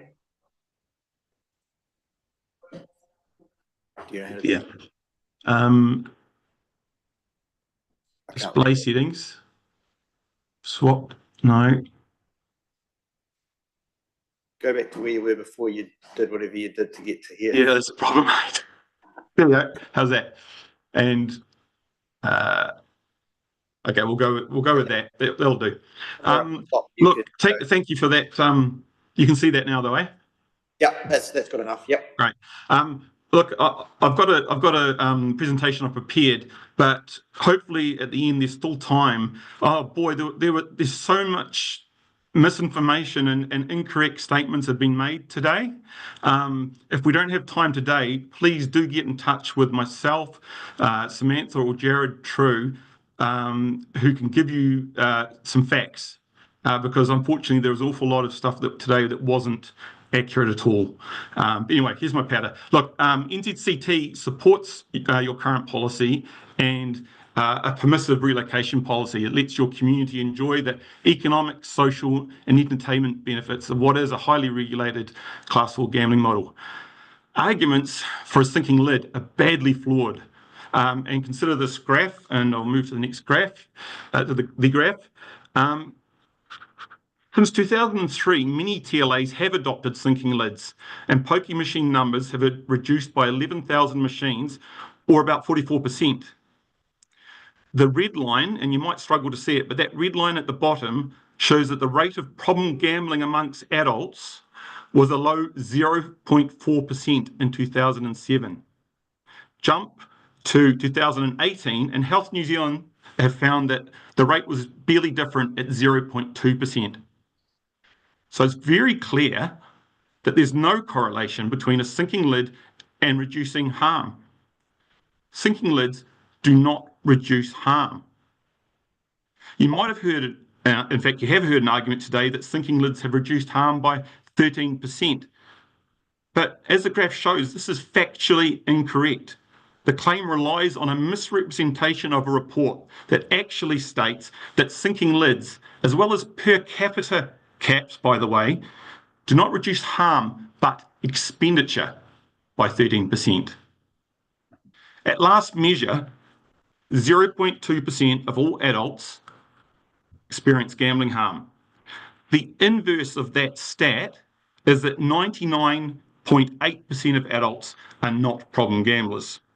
So compare those figures with the 2% of adults who are alcoholics. That's 10 times more people than are problem gamblers. Who would agree that pubs should be closed down to protect that minority that suffer from alcoholism? I suggest no one would. It would be unfair on the 98% of adults who are not problem drinkers, and it wouldn't make a jot of difference. We've known for 100 years that prohibition doesn't work. And by the way, more New Zealanders are addicted to sex than pokies. Should we ban sex? More Kiwis suffer from an addiction to exercise. Should we ban exercise? 1.9% of Kiwis suffer from binge eating disorders. Should we ban food? No, of course, I'm being provocative, but the logic holds. Most people gamble in moderation and it causes no ill effects. Just like most people exercise, eat, or have sex safely and in moderation. Remember, 99.9% of Kiwis are not addicted to pokies. Pokie lounges provide physical gambling environments that operate under strict harm minimisation regulations. Venue staff must be vigilant for harm and intervene if they see it. Did you know, for example, that venue staff must do a sweep of a gaming lounge every 20 minutes to look for signs of harm? And did you know that punters can't withdraw from an in-venue ATM more than once? In support of a sinking lid, you may also hear that there was no permanent migration to online pokies as a result of the COVID lockdown. And whilst it's true that revenue has somewhat recovered since COVID, it's actually down 4.1% when you adjust for inflation compared to 2010. And there's no evidence that returning players aren't now also playing online. And even if everyone did come back to their favourite pubs to play, to gamble, that's clearly what your community wants. Isn't that what you want? To get gamblers out of the house and into a communal environment. Everyone agrees that online gambling is growing rapidly. So it's blinkered to say that reducing pokie numbers will reduce problem gambling. We already know it doesn't. Look at the graph. Remove a venue and a problem gambler can just go to the next venue. And if you were to remove all the venues, they can just grab their phone and gamble there if they're not doing it already. Look, like the number of problem gamblers is very small. We mustn't minimise that harm, and we don't. Pokie trusts provide more than half of the annual $20 million problem gambling levy. This resources a 24/7 network of problem gambling services. Additionally, we, NZCT, spend $800,000 a year on harm minimisation activity. That includes staff training, resources and technology. We work really hard with our hospitality partners to ensure their staff are trained and resourced to identify harm and intervene. And it's proven that gambling has net positive wellbeing benefits of around $2 billion a year here in New Zealand. Think of its entertainment value, the government revenue, the problem gambling levy, the revenue for hospitality venues who are doing it tough at the moment, and almost uniquely in the world, a wide range of wellbeing return in the form of community grants. These are grants that employ people across your district in the non-profit sector. These are grants that inject money into your retail and service providers when those grants are spent. And overall, these are grants that help non-profit organisations make Bulla a happier, healthier and more connected community. A sinking lid would ultimately cancel out pokie grants, which last year in your district totaled over $730,000. Who would replace this vital funding should a sinking lid eventually eliminate pokies? I'm afraid council is about the only option. To replace that funding, you'd need to lift rates by as much as 3.4% based on your 24-25 rates, which I understand is already up 14%, if I'm right on that. I imagine not many councillors would find that palatable, but that's ultimately what you'd be voting for if you went for a sinking lid. And on another point, you should be cautious about that supposed evidence-based argument that pokies transfer wealth from the poor to the rich. For example, that assertion uses a deprivation index, and you heard it today, that codes the venues in the Westport town centre as being deprivation 9. That analysis ignores the fact that people of all socio-economic backgrounds can and do patronise those town centre venues. And furthermore, they argue that a grant to, say, the Old Boys Rugby Club is a grant going to a rich enclave because their location at Craddock Park is indexed as being deprivation 3. Is the Old Boys car park full of Mercedes and Beamers on a Saturday? I suspect not. Finally, there is no evidence that problem gambling causes social ills like crime, violence, and drug use. Yes, these things can be comorbid, but there's no evidence of causality between these behaviours. Problem gambling is a complex pathological disorder that it's often comorbid with other mental health issues. And it overall just ignores, wider social issues that are at play in society. Gambling's been around for millennia. It's never going to go away, but you can control it, help those that are addicted, and harness that human desire to gamble for community good. That's what the Class 4 gambling model provides. Pokies are localised gambling, providing local benefits. And here are just some of those organisations that have benefited from gambling, from Class 4 gambling, from pokie trusts. That's my formal speech, but I welcome any questions. Great, thank you, Mr. Hodges. Any questions, councillors?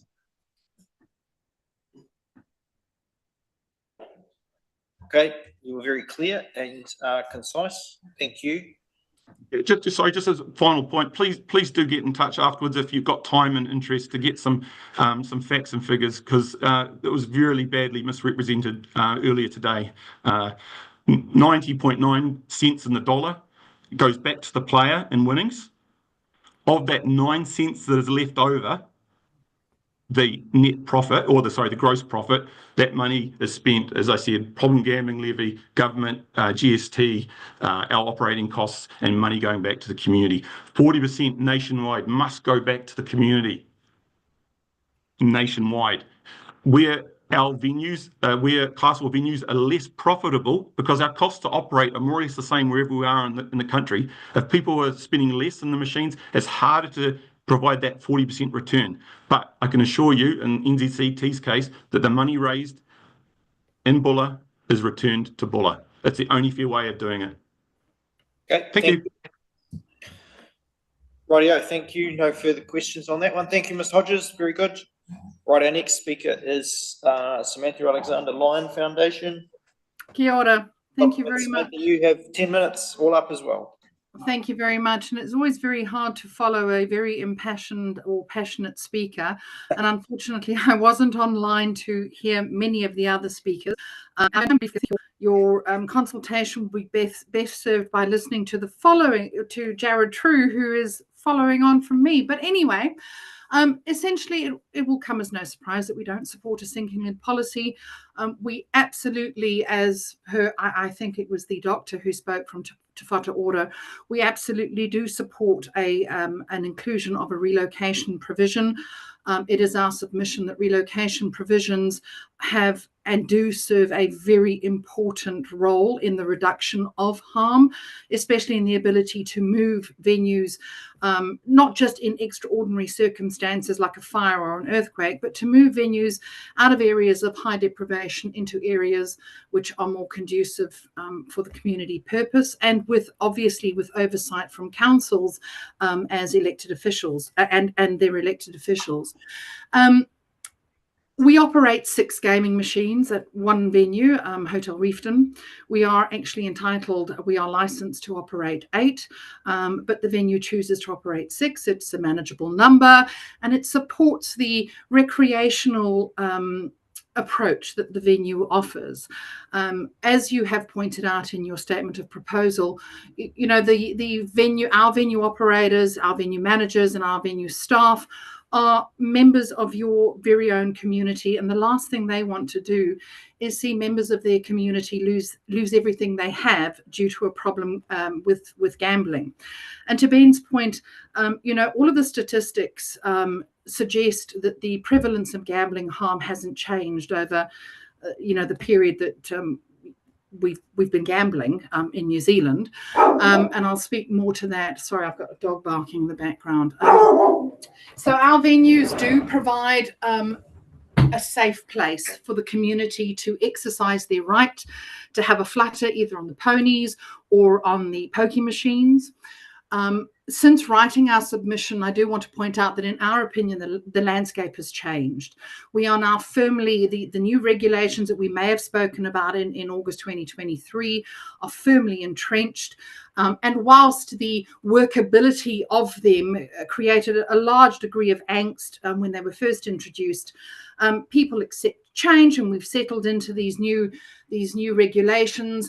Look, we are yet to see any statistics regarding the effectiveness of these regulations.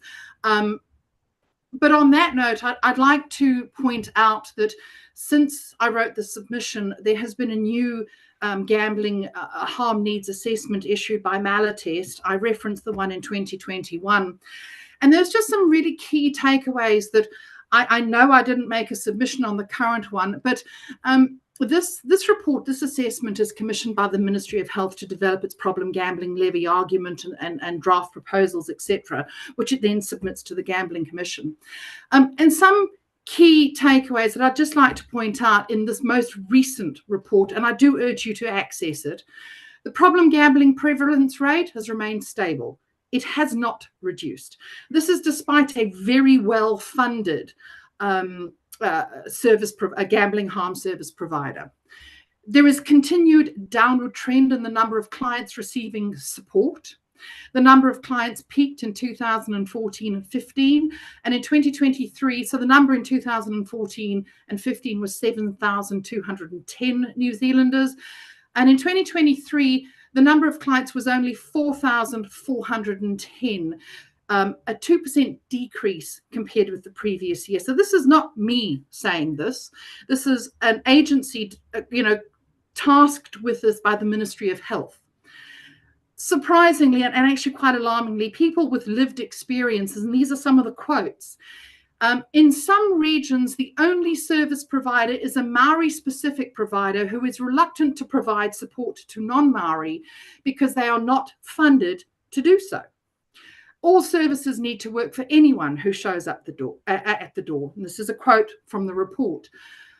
Another quote, and this is from a lived experience and a service provider.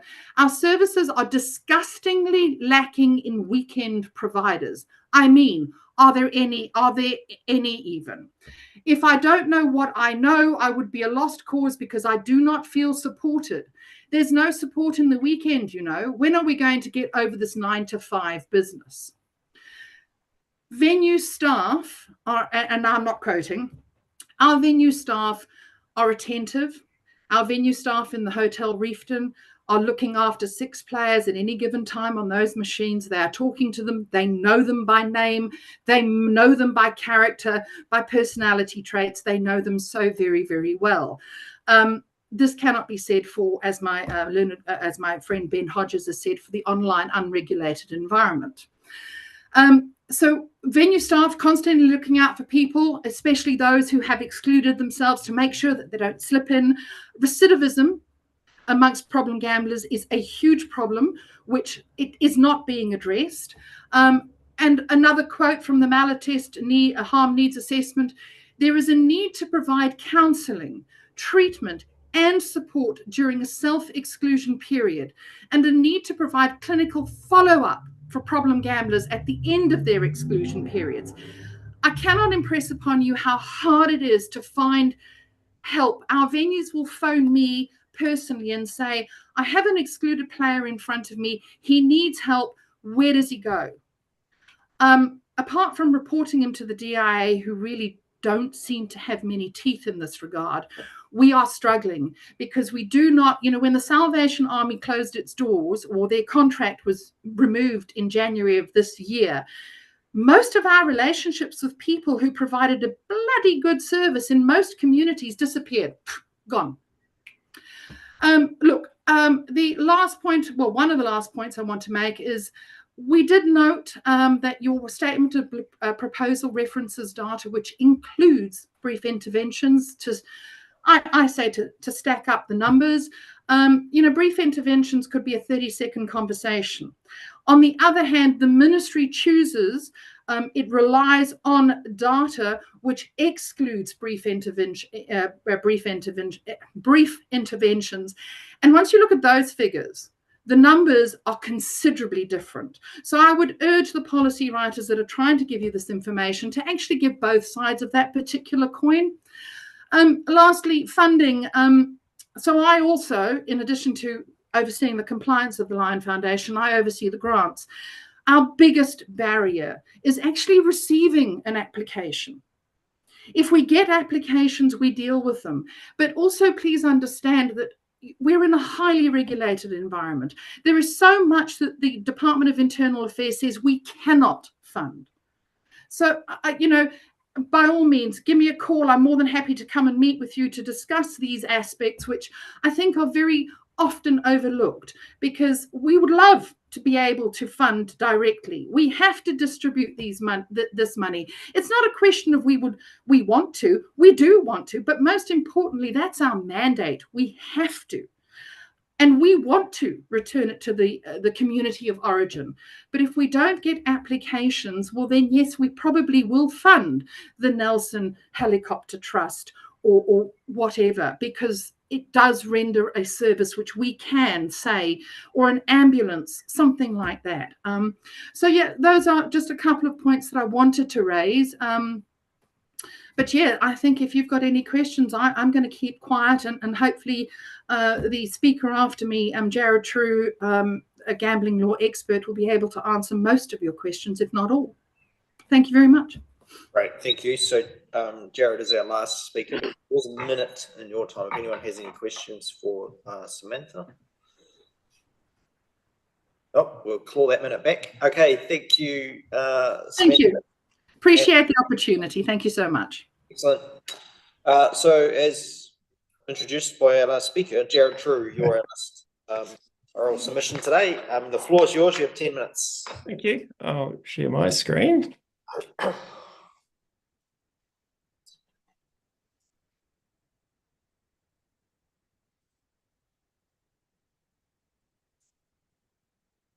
Thank you. I'm Jared True. I represent the Gaming Machine Association of New Zealand. We're asking you today to adopt a relocation provision that allows venues to move to more desirable locations for any reason. And we're asking you to retain your status quo discretionary policy on machine numbers and venue numbers. In relation to your proposed relocation policy, a flexible relocation policy certainly should be adopted. Relocation is a harm minimisation tool. The ability to have venues relocate and retain their machine numbers was a relatively new amendment to the Gambling Act that came as a result of a Maori Party initiative, the Gambling Harm Reduction Amendment Bill. And the aim of that bill was to enable venues to move away from undesirable areas to more suitable areas. And we fully support that. Venues should be free to move out of high deprivation areas. Venues should be free to move if they're close to a residential area or close to a sensitive site, a school, a marae, a church. They should be free to move to a more appropriate area such as the heart of the CBD. Venues should also be free to move to new, modern, smaller premises. When we have new, modern, smaller premises, they tend to attract a slightly different clientele, a more affluent clientele that's less likely to be subject to gambling-related harm. Having new modern premises is also great for the local district. It revitalises the central business district, helps improve the local economy, helps create employment, and helps encourage tourism. The very first venue that was able to relocate under the relocation provisions, and it was economical to do so because this venue, the Te Rapa Tavern in Hamilton, was able to relocate and to take its 18 gaming machines with it. It went from this venue here, very much run down, very old, was able to move to a new modern premise slightly down the road, a brand new facility, which was absolutely fantastic. It's also fair and reasonable to allow venues to relocate when the building's earthquake prone. That's very, very common for our venues to want to relocate out of earthquake prone buildings. We also have some buildings that are dangerous or unsanitary. And again, venues should be free to relocate out of those. If we don't allow relocation, it just simply entrenches those venues in undesirable locations or unsafe premises. It doesn't result in fewer machines. One of the proposals that was listed as the options was to only allow relocation in extenuating circumstances such as a fire or natural disaster. And I think the point here is quite simple. If we've got a venue that would like to move from an undesirable location to a more desirable location, we should be able to do that. We shouldn't have to wait for a fire, a flood, or an earthquake to move that venue. If the location's more desirable from a harm minimisation perspective, gets it out of a residential zone, gets it out of a high deprivation zone, gets it away from a school or a playground, we should be able to move that venue without the need for waiting for a fire or an earthquake. And I note that currently all 7 of your venues are in high deprivation areas. So if we can come to you and show that we believe this new premise is going to be a more attractive offering, a more modern offering, a safer offering, and there's grounds, harm minimisation grounds as to why this venue would be better, we should be able to present that case to you. We shouldn't have to wait for that venue to be destroyed by a fire, flood, or earthquake. In relation to the limits on the number of venues and number of machines, your current policy that you've got is entirely reasonable and is working perfectly fine. You currently have a policy that has a case-by-case assessment, which suits your district. It does require community input, which is entirely appropriate. Every application requires public notification, requires there to be a public hearing and a public submission process, And then it's council's discretion as to yes or no, do we allow this new venue, having regard to the individual proposal? And if so, how many machines do we allow up to the permitted maximums? The policy expressly provides that when you're going through that discretionary process, you have regard to sensitive sites, the characteristics of the district, and the cumulative effects of additional opportunities to gamble. Entirely appropriate, entirely sensible, entirely appropriate policy for your district. And it's working. There's no reason to justify a sudden move from your current policy to something absolutely extreme, such as a sinking lid policy. Under your policy, which is working perfectly fine, we've had a natural reduction in venue numbers. 2015, you had 9 venues. You currently only have 7 venues.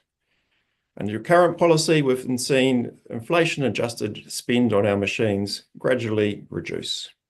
Again, there's no new research, there's no sudden increase in problem gambling, there's no sudden increase in machine numbers or venue numbers that would justify moving away from your status quo policy. As you've heard, the problem gambling rate in New Zealand is extremely low by international standards. It's only 0.2% of the adult population. There is no link between game machine numbers and problem gambling rates. You saw the graph earlier. The problem gambling rate has stayed static over the last decade, despite our machine numbers reducing by over a quarter in that same period. There are significant benefits that come from our machines. The machines generate a significant amount of funding for community groups and sporting groups. In 2023, there was $739,000 in local grants made. In addition to that, there's also the machines in Club Bulla. It has its own 10 machines. The profits from those machines are used by Club Bulla to run and manage the club. And those profits benefit the very members that play the machines and the very members that patronise that club. Playing our machines is a form of entertainment. Approximately 70% of adult New Zealanders gamble at least once a year. As you have heard, that we've got new, very tough harm minimisation regulations that have come into place from the 1st of December last year.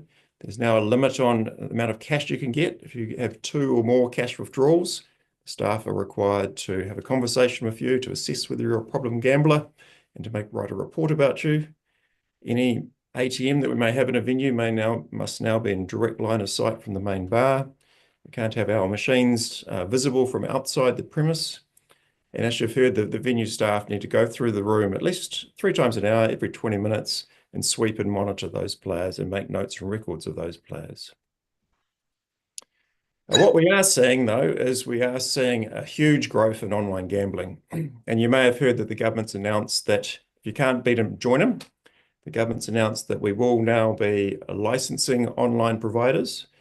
There will be an online licensing system up and running in early 2026. And that will include the ability to advertise freely. Those licenses will be granted to predominantly offshore-based providers. Those offshore-based providers will be required to make absolutely 0 community grants. So adopting a really restrictive policy, like moving from your current sensible policy to a sinking lid, and or not allowing relocation, simply going to accelerate that migration of the spend online. Online gambling's big. We've got 27% of our adult New Zealanders participating in some form of online gambling at least regularly, with 90% of that doing regularly. Sky City's got their own offshore-based online casino. We saw what happened with COVID. When the physical venues were closed, we saw a massive spike in the online revenue. Pre-COVID, their spend, just at their one online casino, was 254 million. We saw that go up to almost $800 million when the physical venues were closed. Online gambling is clearly undesirable. There's no local grants, no local employments, currently no harm minimisation regulations or controls, huge prizes that are offered, unlimited prizes that are offered. Our machines can only offer a maximum prize of $500. It's jackpot linked, it goes to 1,000. We don't offer any inducements to gamble on our machines, and there's a lot of inducements to gamble in the online environment. Thank you for that, and I certainly welcome your questions. Thank you, Jared, councillor Violet. I've got a couple of questions, Jared. The first one is that you said that the relocation policy, may attract more affluent people.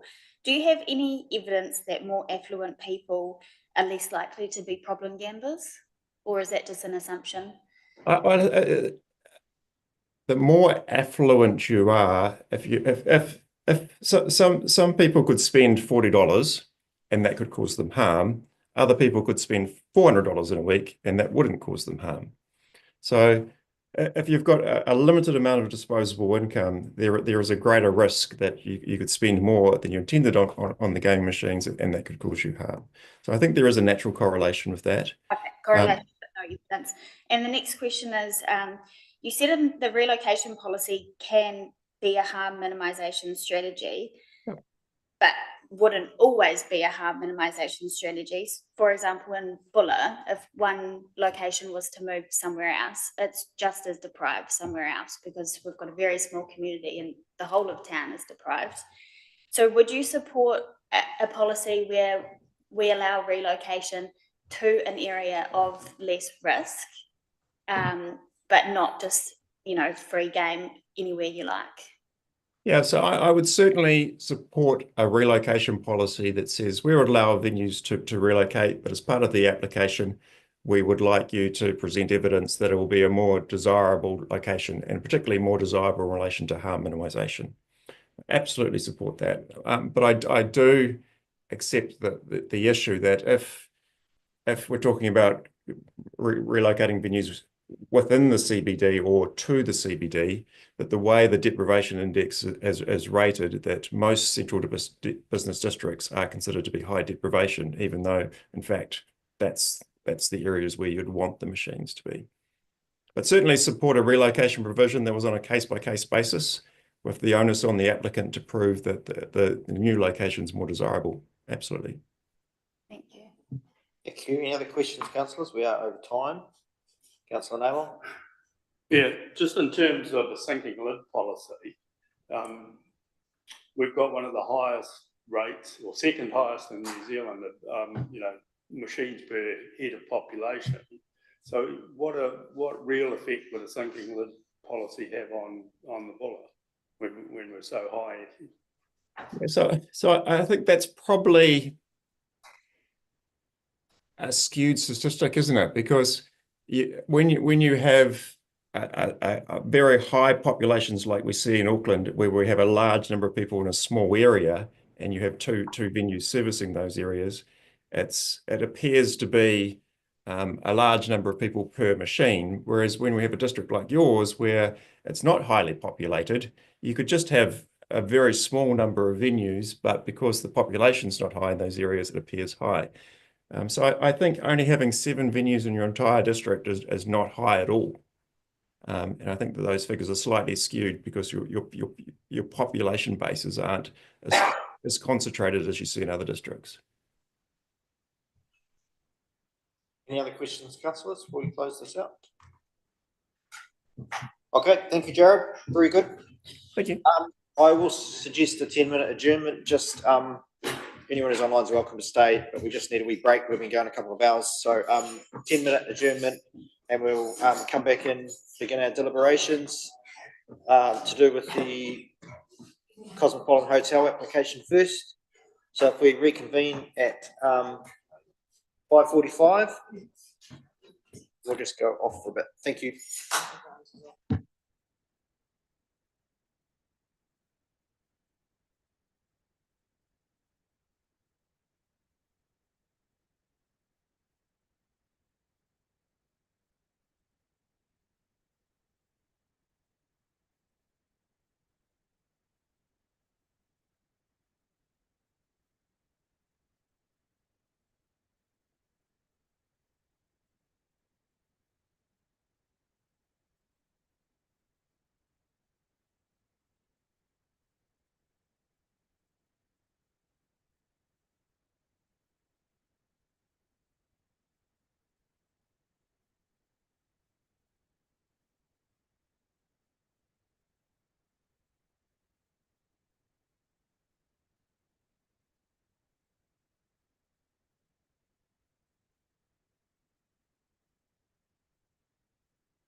Is there anyone online watching us now?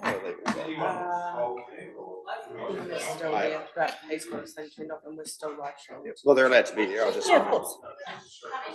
Okay. Well, good. Righto. So we'll reconvene the meeting at 5:47, and councillors, we will go back to our agenda and begin at agenda item 3, noting that we have number C, recommendation C, has already been dealt with by oh no, it's not. It's okay. We'll just go stick to the script. Okay, so the recommendations are there around receiving the report and the accompanying officer's report. We consider the application, which is in our agenda pack, for the Cosmopolitan Hotel's additional machines. And we consider all of the submissions, including the verbal ones that we've had this afternoon. I think I will just remind councillors that to bear in mind that the application from the Cosmopolitan Hotel is to be considered under the existing policy, and obviously we've heard submissions today on the potential policy, but we must, restrain our thinking to the policy that's in force now, which is the one they've applied under. Without further ado, I will go to the officer's report. Is there anything you wanted to add, or do you want to take us through your report?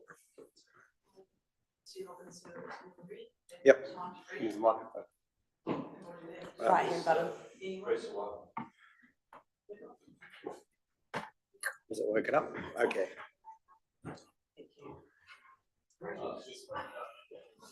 That'll come. They might not have been used.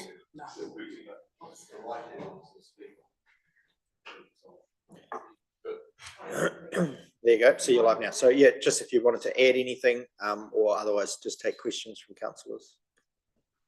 I did actually, which isn't mine, but I was asked to take it, so Debbie on behalf of Paul actually brought this in, which was supposed to be earlier, so this is 21 supporting letters for the applicant, not mine, that was asked to present it, so it's up to you guys if you accept it or not.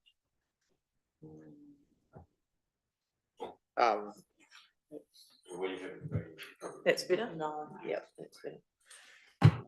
I don't know, I guess.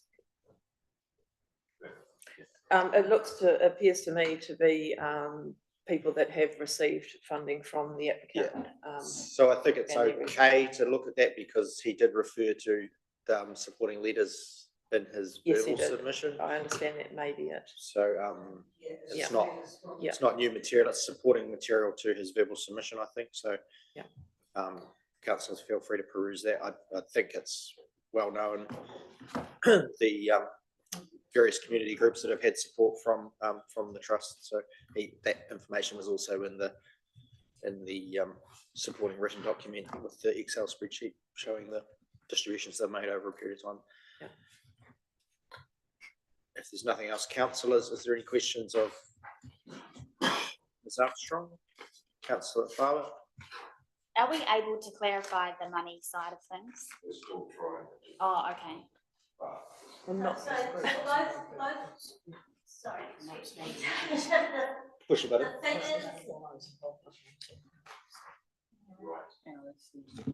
Probably starting again. As well. There you go. The figures that are presented in the Department of Internal Affairs and that are used in other information is the gaming machine profit, which is the profit after the winnings have been given out. And that's the figure of the 2.4, the 2.5.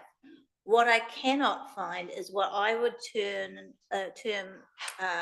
turnover, total turnover. And that cannot be found at this point in time on my Google searching. That's the DIA, who hold all the information. None of the infometrics don't hold it. They all refer just to this gaming machine proceeds profit, which is basically what's left. And out of that, it's very simple. You can have out of that pie of what's left, what comes back, there are, you take out grants, which are about 40%, you take out operating expenses, there are the government levies and government subsidies. So that part's quite clear. What I cannot find is a figure that says in Bulla, in a particular year, this amount of actual money was put into pokie machines.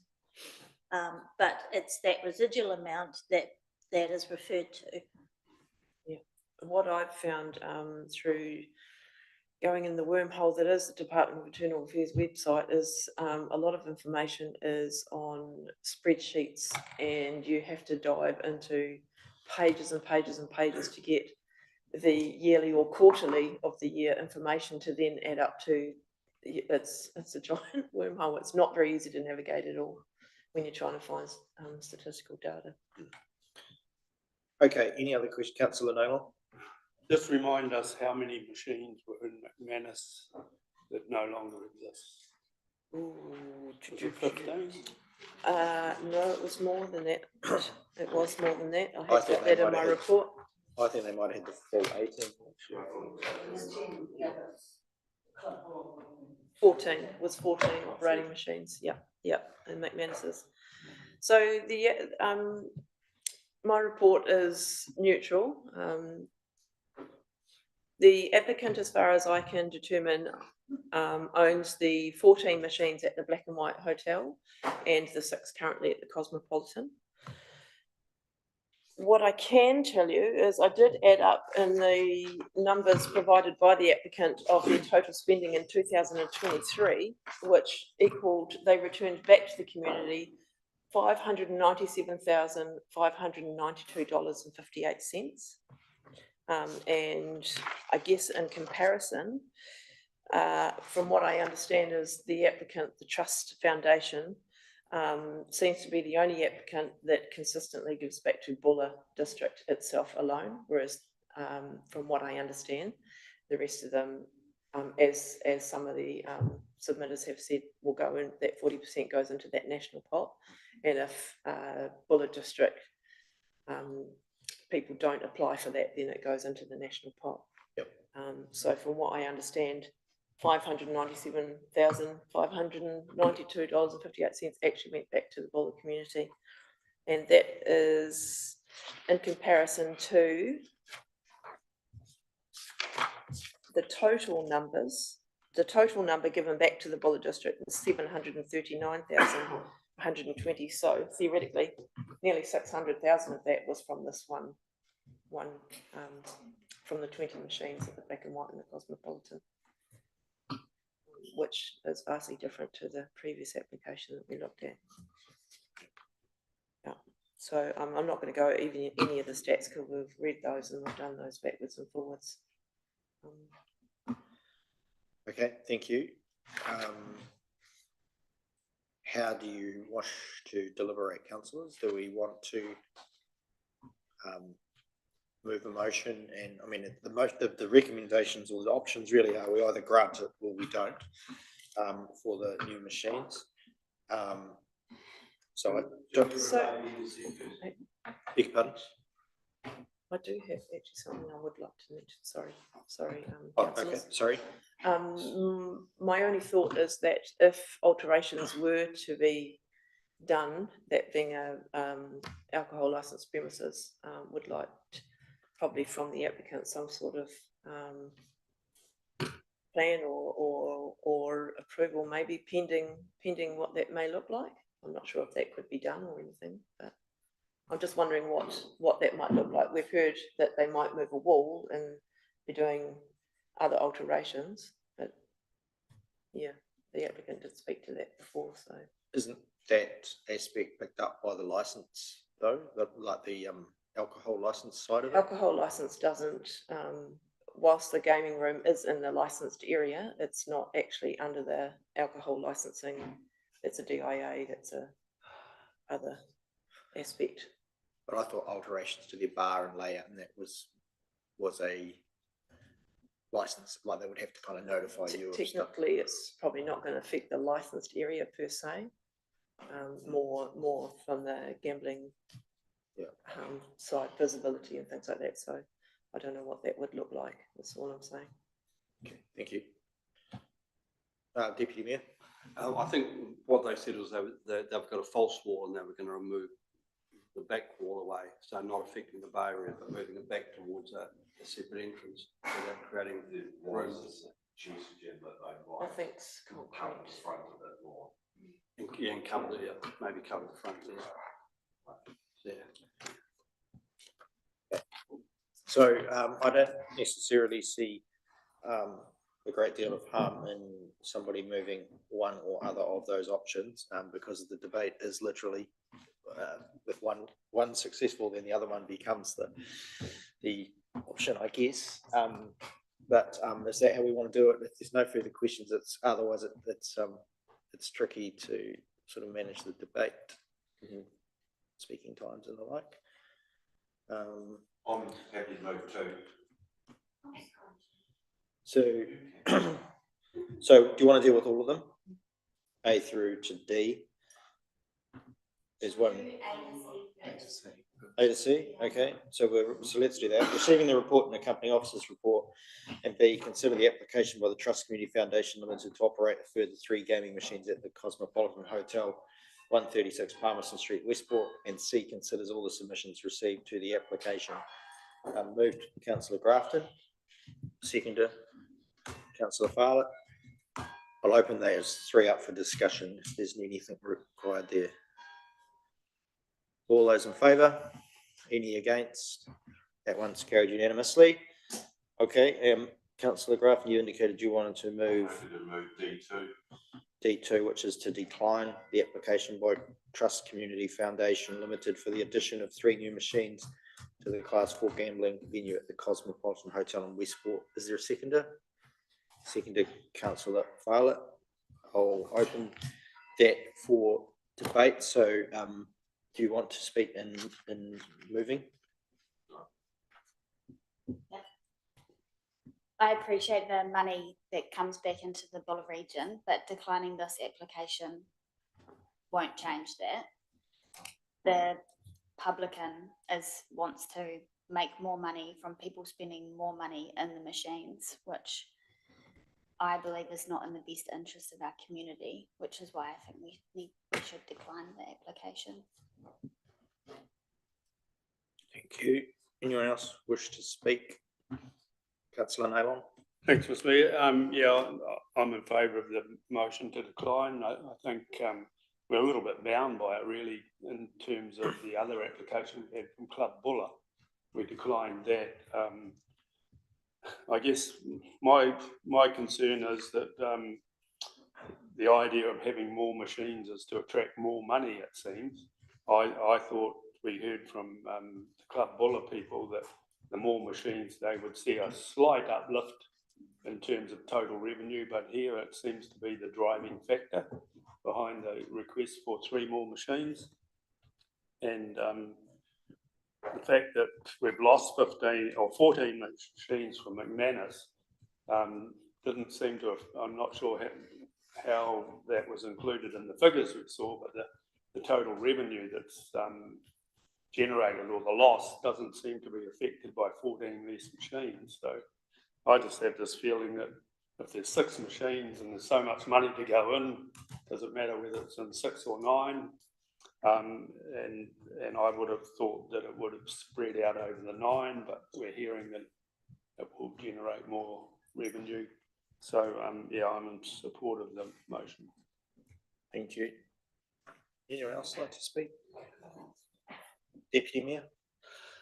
Yeah, I'm not really in support of the motion, mainly because as adults, I like to think we have a choice about what we do.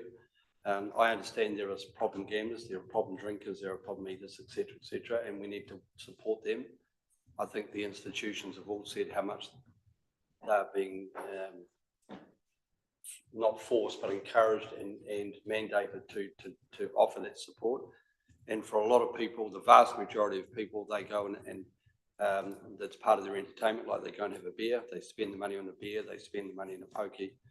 And it seems to me that personal choice is being eroded by mandating this sort of thing. Thank you. Councillor Sampson. And I'm also sort of against the recommendation for the fact that I don't think it's going to, although they're, as I said, wanting to make extra money. We've been here talking about our long-term plan. We're saying how we want to encourage business and enhancement in the area. Here's somebody that's bought a business wanting to expand, and whether it's more money that comes in or not, as Andrew says, we're adults, and if somebody's going to spend money, they're going to spend it, and it's not just because those machines are there. And I think it's got to be seen that we're supporting businesses to grow if that's what they think is going to happen. And it's not necessary that it will happen, but by having more machines or less machines, I don't think it's going to influence people's spend, because if they're problem gamblers, they'll do it anyway and online, whereas there's no control. So I'm not supporting the motion. Thank you. Anyone else wish to speak? Councillor Howard. Oh, sorry. Someone's got to turn this on. Well, using that argument, so little goes back to the proprietor compared with what's spent. If that those people putting money in the poker spend a little bit of that money on other things in the community, it would be much better for our economy. I do say that the Trust Community Foundation, I think, is one of the best ones of the trust. Very good to work with them, very responsible, and had really good feedback on how they support both the operators and the community. But in saying that, I actually I'd be supporting number 2 for the no additions. Thank you. Anyone else? I'm letting everyone have a turn on this one if they want to. Okay, I'll have my turn. So I'll be voting against this recommendation. I am.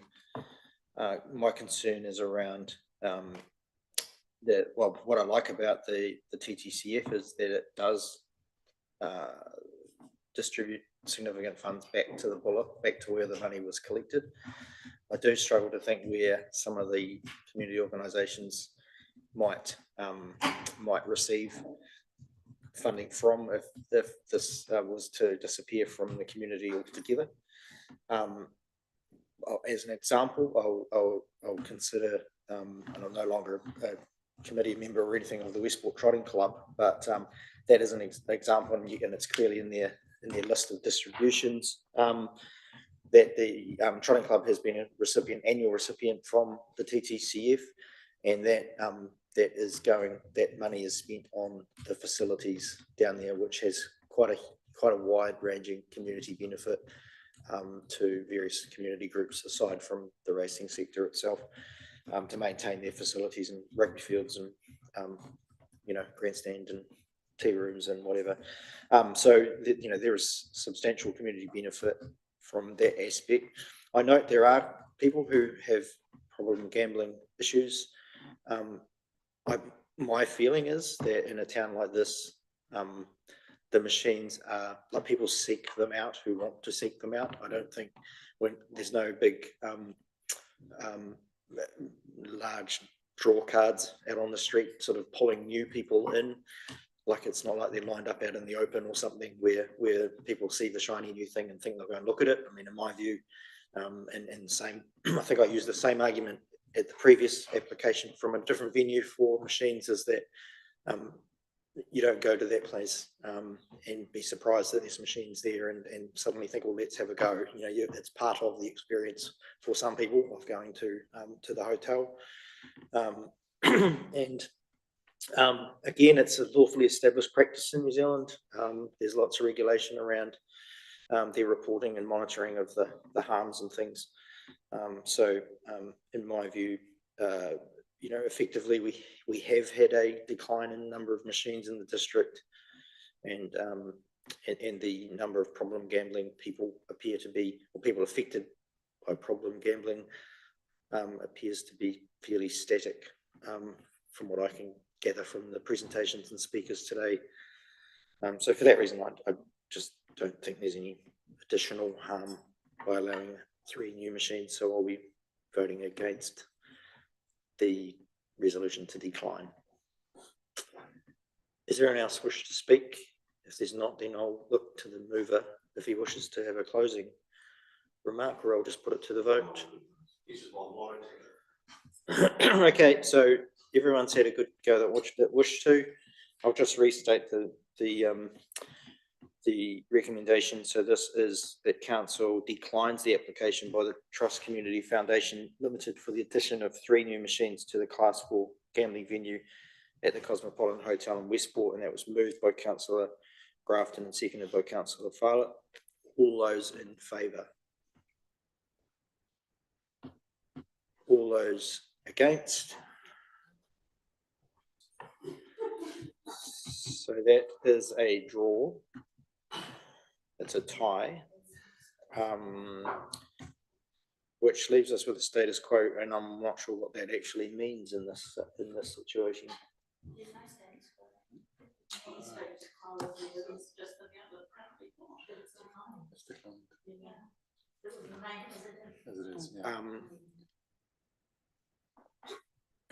Which is status quo. Yeah, stays as it is, so they don't get an increase. Okay. I'm not saying we changed it, but I'm just not sure, given that the motion was to decline, and that motion is effectively lost because it was a draw. That means that the motion to decline was lost.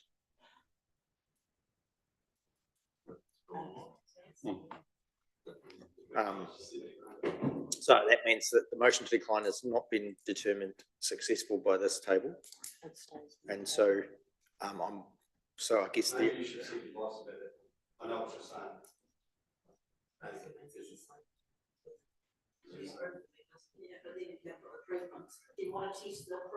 Yeah, well, I think that's what I'm saying, but I don't know where does that leave anybody? Then they have to represent at a later stage and hope for a different council. What if we can't determine it though? Can we? We'll just have to seek some advice, because it does seem odd that council can't determine an outcome on this situation.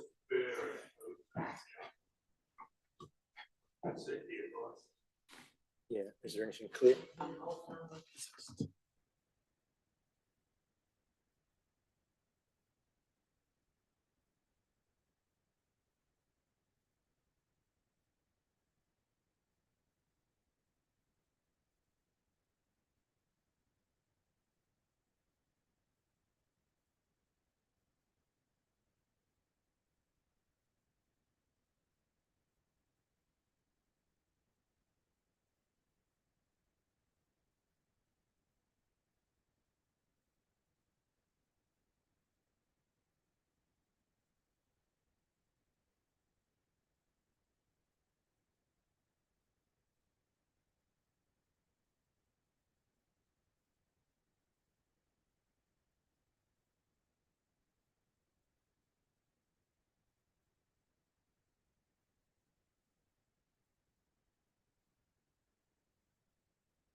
I want to do this in open because it isn't fair to exclude. Here we go. So I think the advice, the tentative advice is that a tie is not a loss, it sits on the table. But my confusion is, well, where does that leave the applicant? Because there's standing orders say the council can't revisit a decision within 12 months. Which just seems to be a very vague way for council to operate when people apply like this. So what I'm leaning towards, and I'll seek again, we kind of need perhaps some legal advice on where this leaves us. What I'm suggesting is we leave this, so there is no win or loss, there is no decline, it's just been discussed, to be put to the vote, and it's a tie. So the recommendation just stays on the table. But I would like to resolve that council seeks some advice on that and leaves the door open to make a final decision at the next council meeting.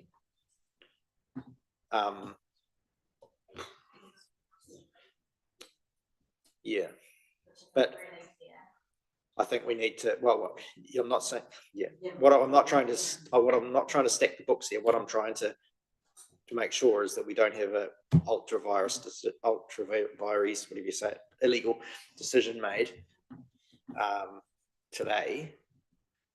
So I don't think the decision at council meeting is to change today's vote. Today's vote is what it is.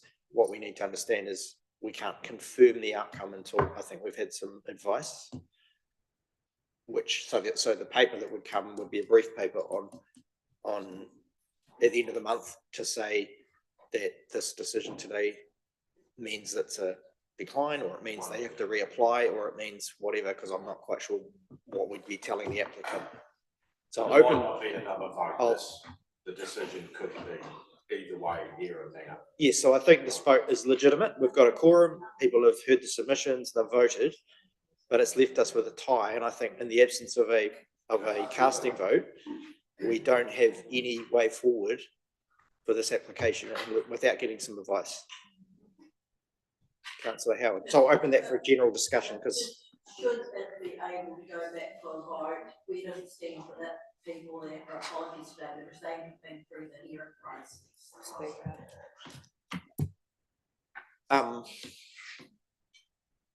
That advice. Yeah. What do you think, Councillor Naylor? There's always an option with 75% voted those present to dispense with standing orders, if that helps the situation.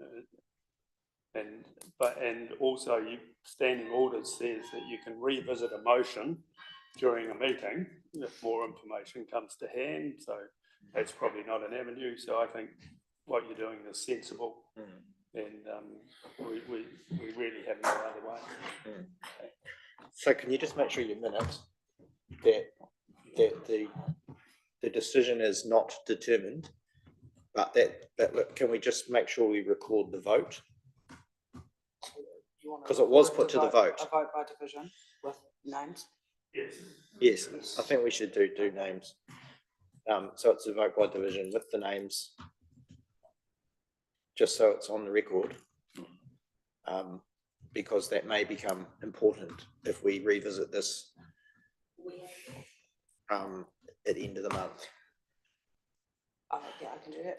Who was for? So this was in support of the motion. Yeah. So it was councillors Grafton, Howard, Naylor and Farley. And those that were against were the Mayor, Deputy Mayor, O'Keefe and Sampson. Do we need to resolve that? We're gonna I don't know, this feels very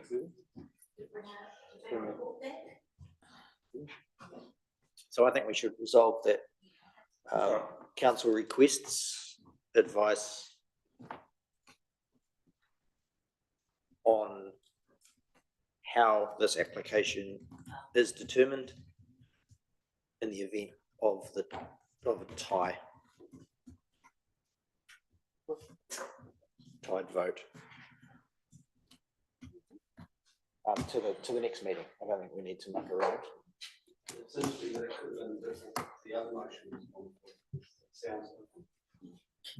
And the ability for absentee councillors to be involved.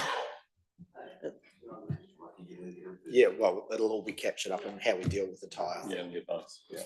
I think that just signals our way forward. It's not something any of us carry around in their front of mind as to how you deal with this.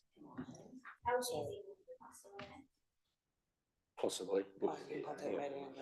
So I just think to keep the record really clean, because this is these regulatory applications are all important that we try and be legally sound.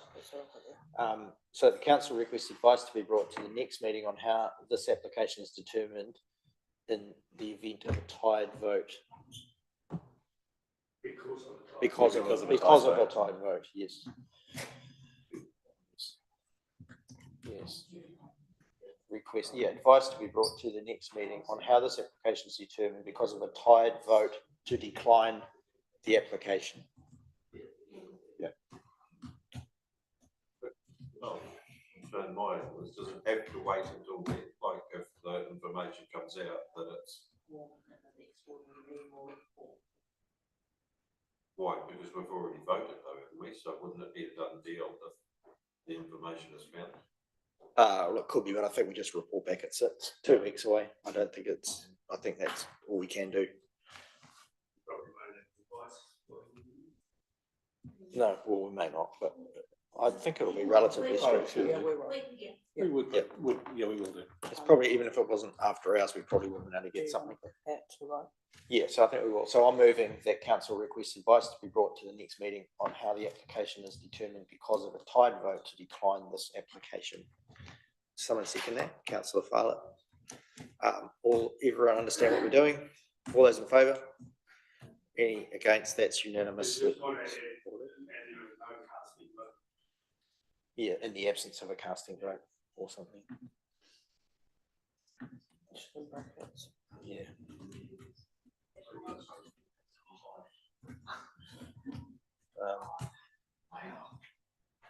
Because when you did, yeah, okay, that's, we all know the problem here.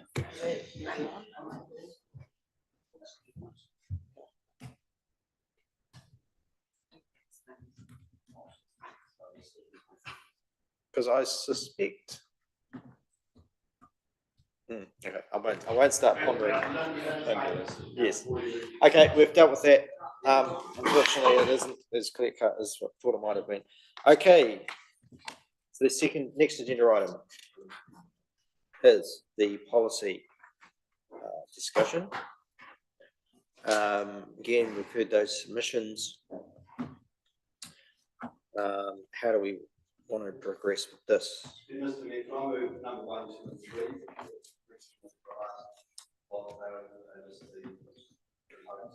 Yes. So moved, Mr. Deputy Mayor Basher, seconded Councillor O'Keefe, that council receives the submissions to the statement of proposal for the review of the Class 4 gambling and TAB venue policy. 2, hears the verbal submissions of those submitters who wish to be heard, and 3, considers all the submissions to the statement of proposal. Moved, Deputy Mayor, seconded Councillor O'Keefe. All those in favour? Any against? That's carried unanimously. Okay, let's look at the recommendations, and maybe we need to deal with this social impact assessment question, because I think nobody chooses that option.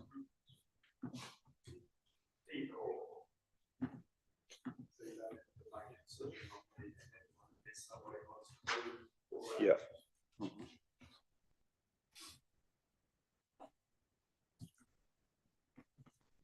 Councillor Howard. Can I just ask for a bit of clarification before we sort of move to the vote? And just to remind us, like, what a sinking lid actually means. Does that mean there's no renewal, or just that as people drop off, there's no new ones? It also will mean that there is no increase. No. Yeah, no increase. Nobody can apply. Just had. Yeah. Is that down to a certain level, say like the national average, or does it sink to nothing? I'll just get the staff to advise. So through you, Mr. Mayor, a sinking lid means absolutely no more applications, no more numbers. It stays as it is. If a venue closes or if they lose machines, they're just gone. And eventually, it will get down to very few. But it will stay, at the very least, it will stay at what it is at the moment. Can I just ask a point of clarity?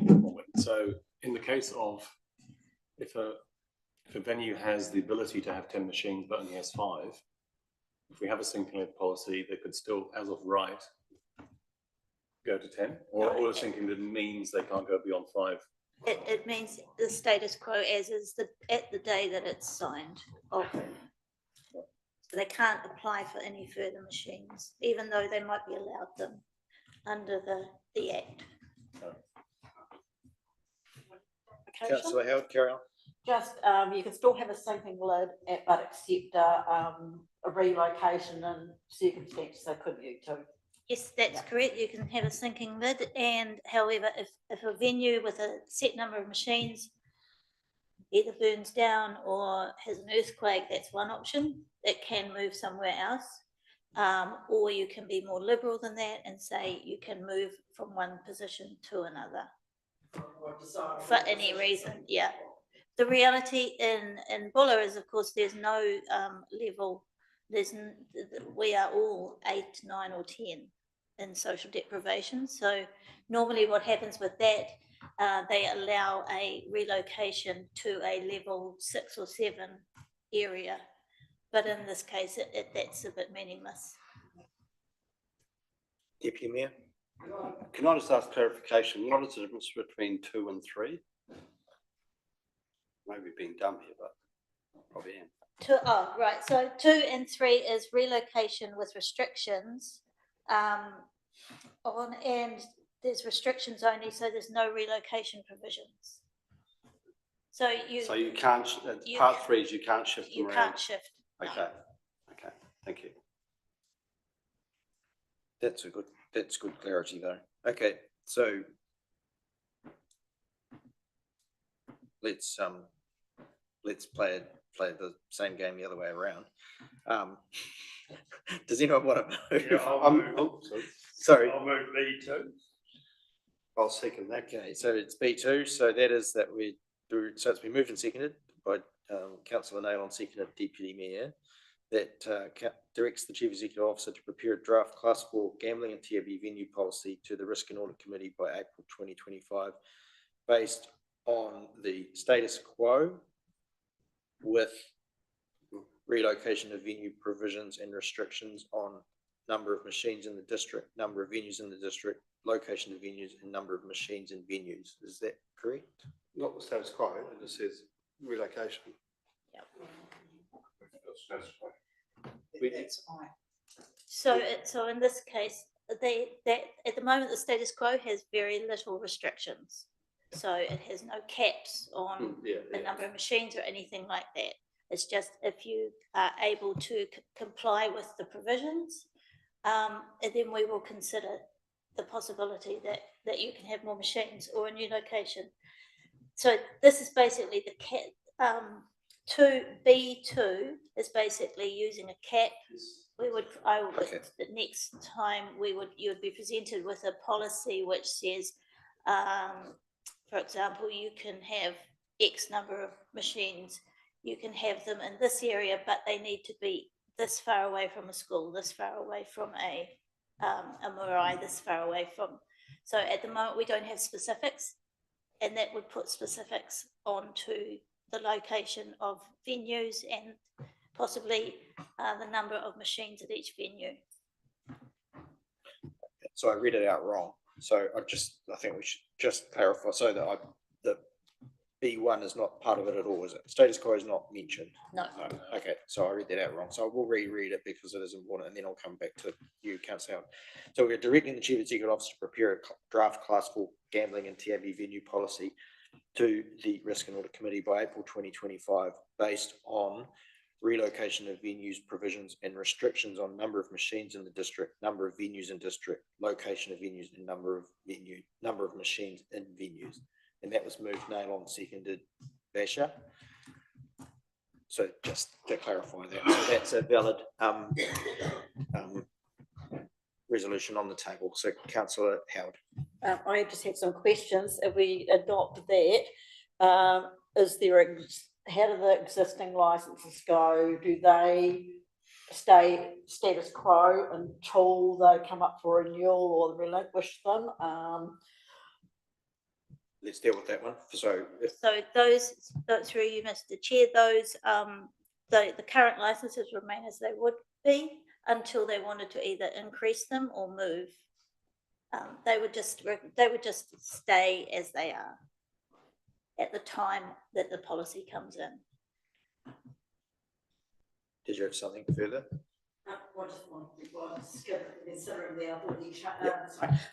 Part of the thing was like if you take it away and say we only want a maximum of 6 or 4 of the thing, how the ones that have got more now, how are they dealt with? Or if there's more than the number of venues we want. There would need to be a provision that said the existing ones were protected under the policy as they were approved under the past policy. Grandfather clause type thing. Councillor Fowler? Can I just ask a question for clarification? Under the cap, can new venues apply for new licenses? So in terms of where they're located, so the things that we have power over, they can apply to locate. For example, if we said that the number of venues would be limited to 10 throughout the district, at the moment we have a certain number. So getting up to 10, someone could still apply up to 10. So who decides the cap? That's for you to decide when we bring you back options for those caps. So it'll be another example of some either ors in it, but it will be based on what others have done when they've been using caps, and it will still give you options at that stage. Can I see someone else, Councillor Mellon? Yeah, so what I'm hearing is that under this policy, you can relocate for whatever reason, but we're going to have a restriction on the number of machines in the district, the number of venues in the district, and the number of machines in each venue. That's what the policy will say. That those are all the options that can have caps on them. Yeah. Yes, that's correct. And there can also be conditions on the relocation circumstance as well, can't there? So that relocation provision will come back to you. It'll be only in the event of a natural disaster or a fire, and then the other option will be it can relocate regardless to another area that fits within the policy itself. Yeah. Councillor Fowler? Sorry, another question. So the setting a cap can act as a sinking lid if we lower the number. So if, say, for Cosmopolitan, the number of machines, the cap was 4, they currently have 5, they can keep having 5, but if they get rid of one, they can't then reintroduce one. So it would act as a sinking lid until they get to that number. Until they get to that number, it would be a sinking lid. So the existing venues, the cap may be like a quasi-judicial, like a quasi sinking lid. The cap may be exactly what everybody's got at the moment. Right. Yeah. But a new venue could come in and there would be a cap on that. Councillor Howard? Decide on the number of venues. At the moment it's 7. If we said we want to keep it at 7, no new venues can come in. Unless one closed down and then there'd be a gap for another one to come in. Councillor Howard?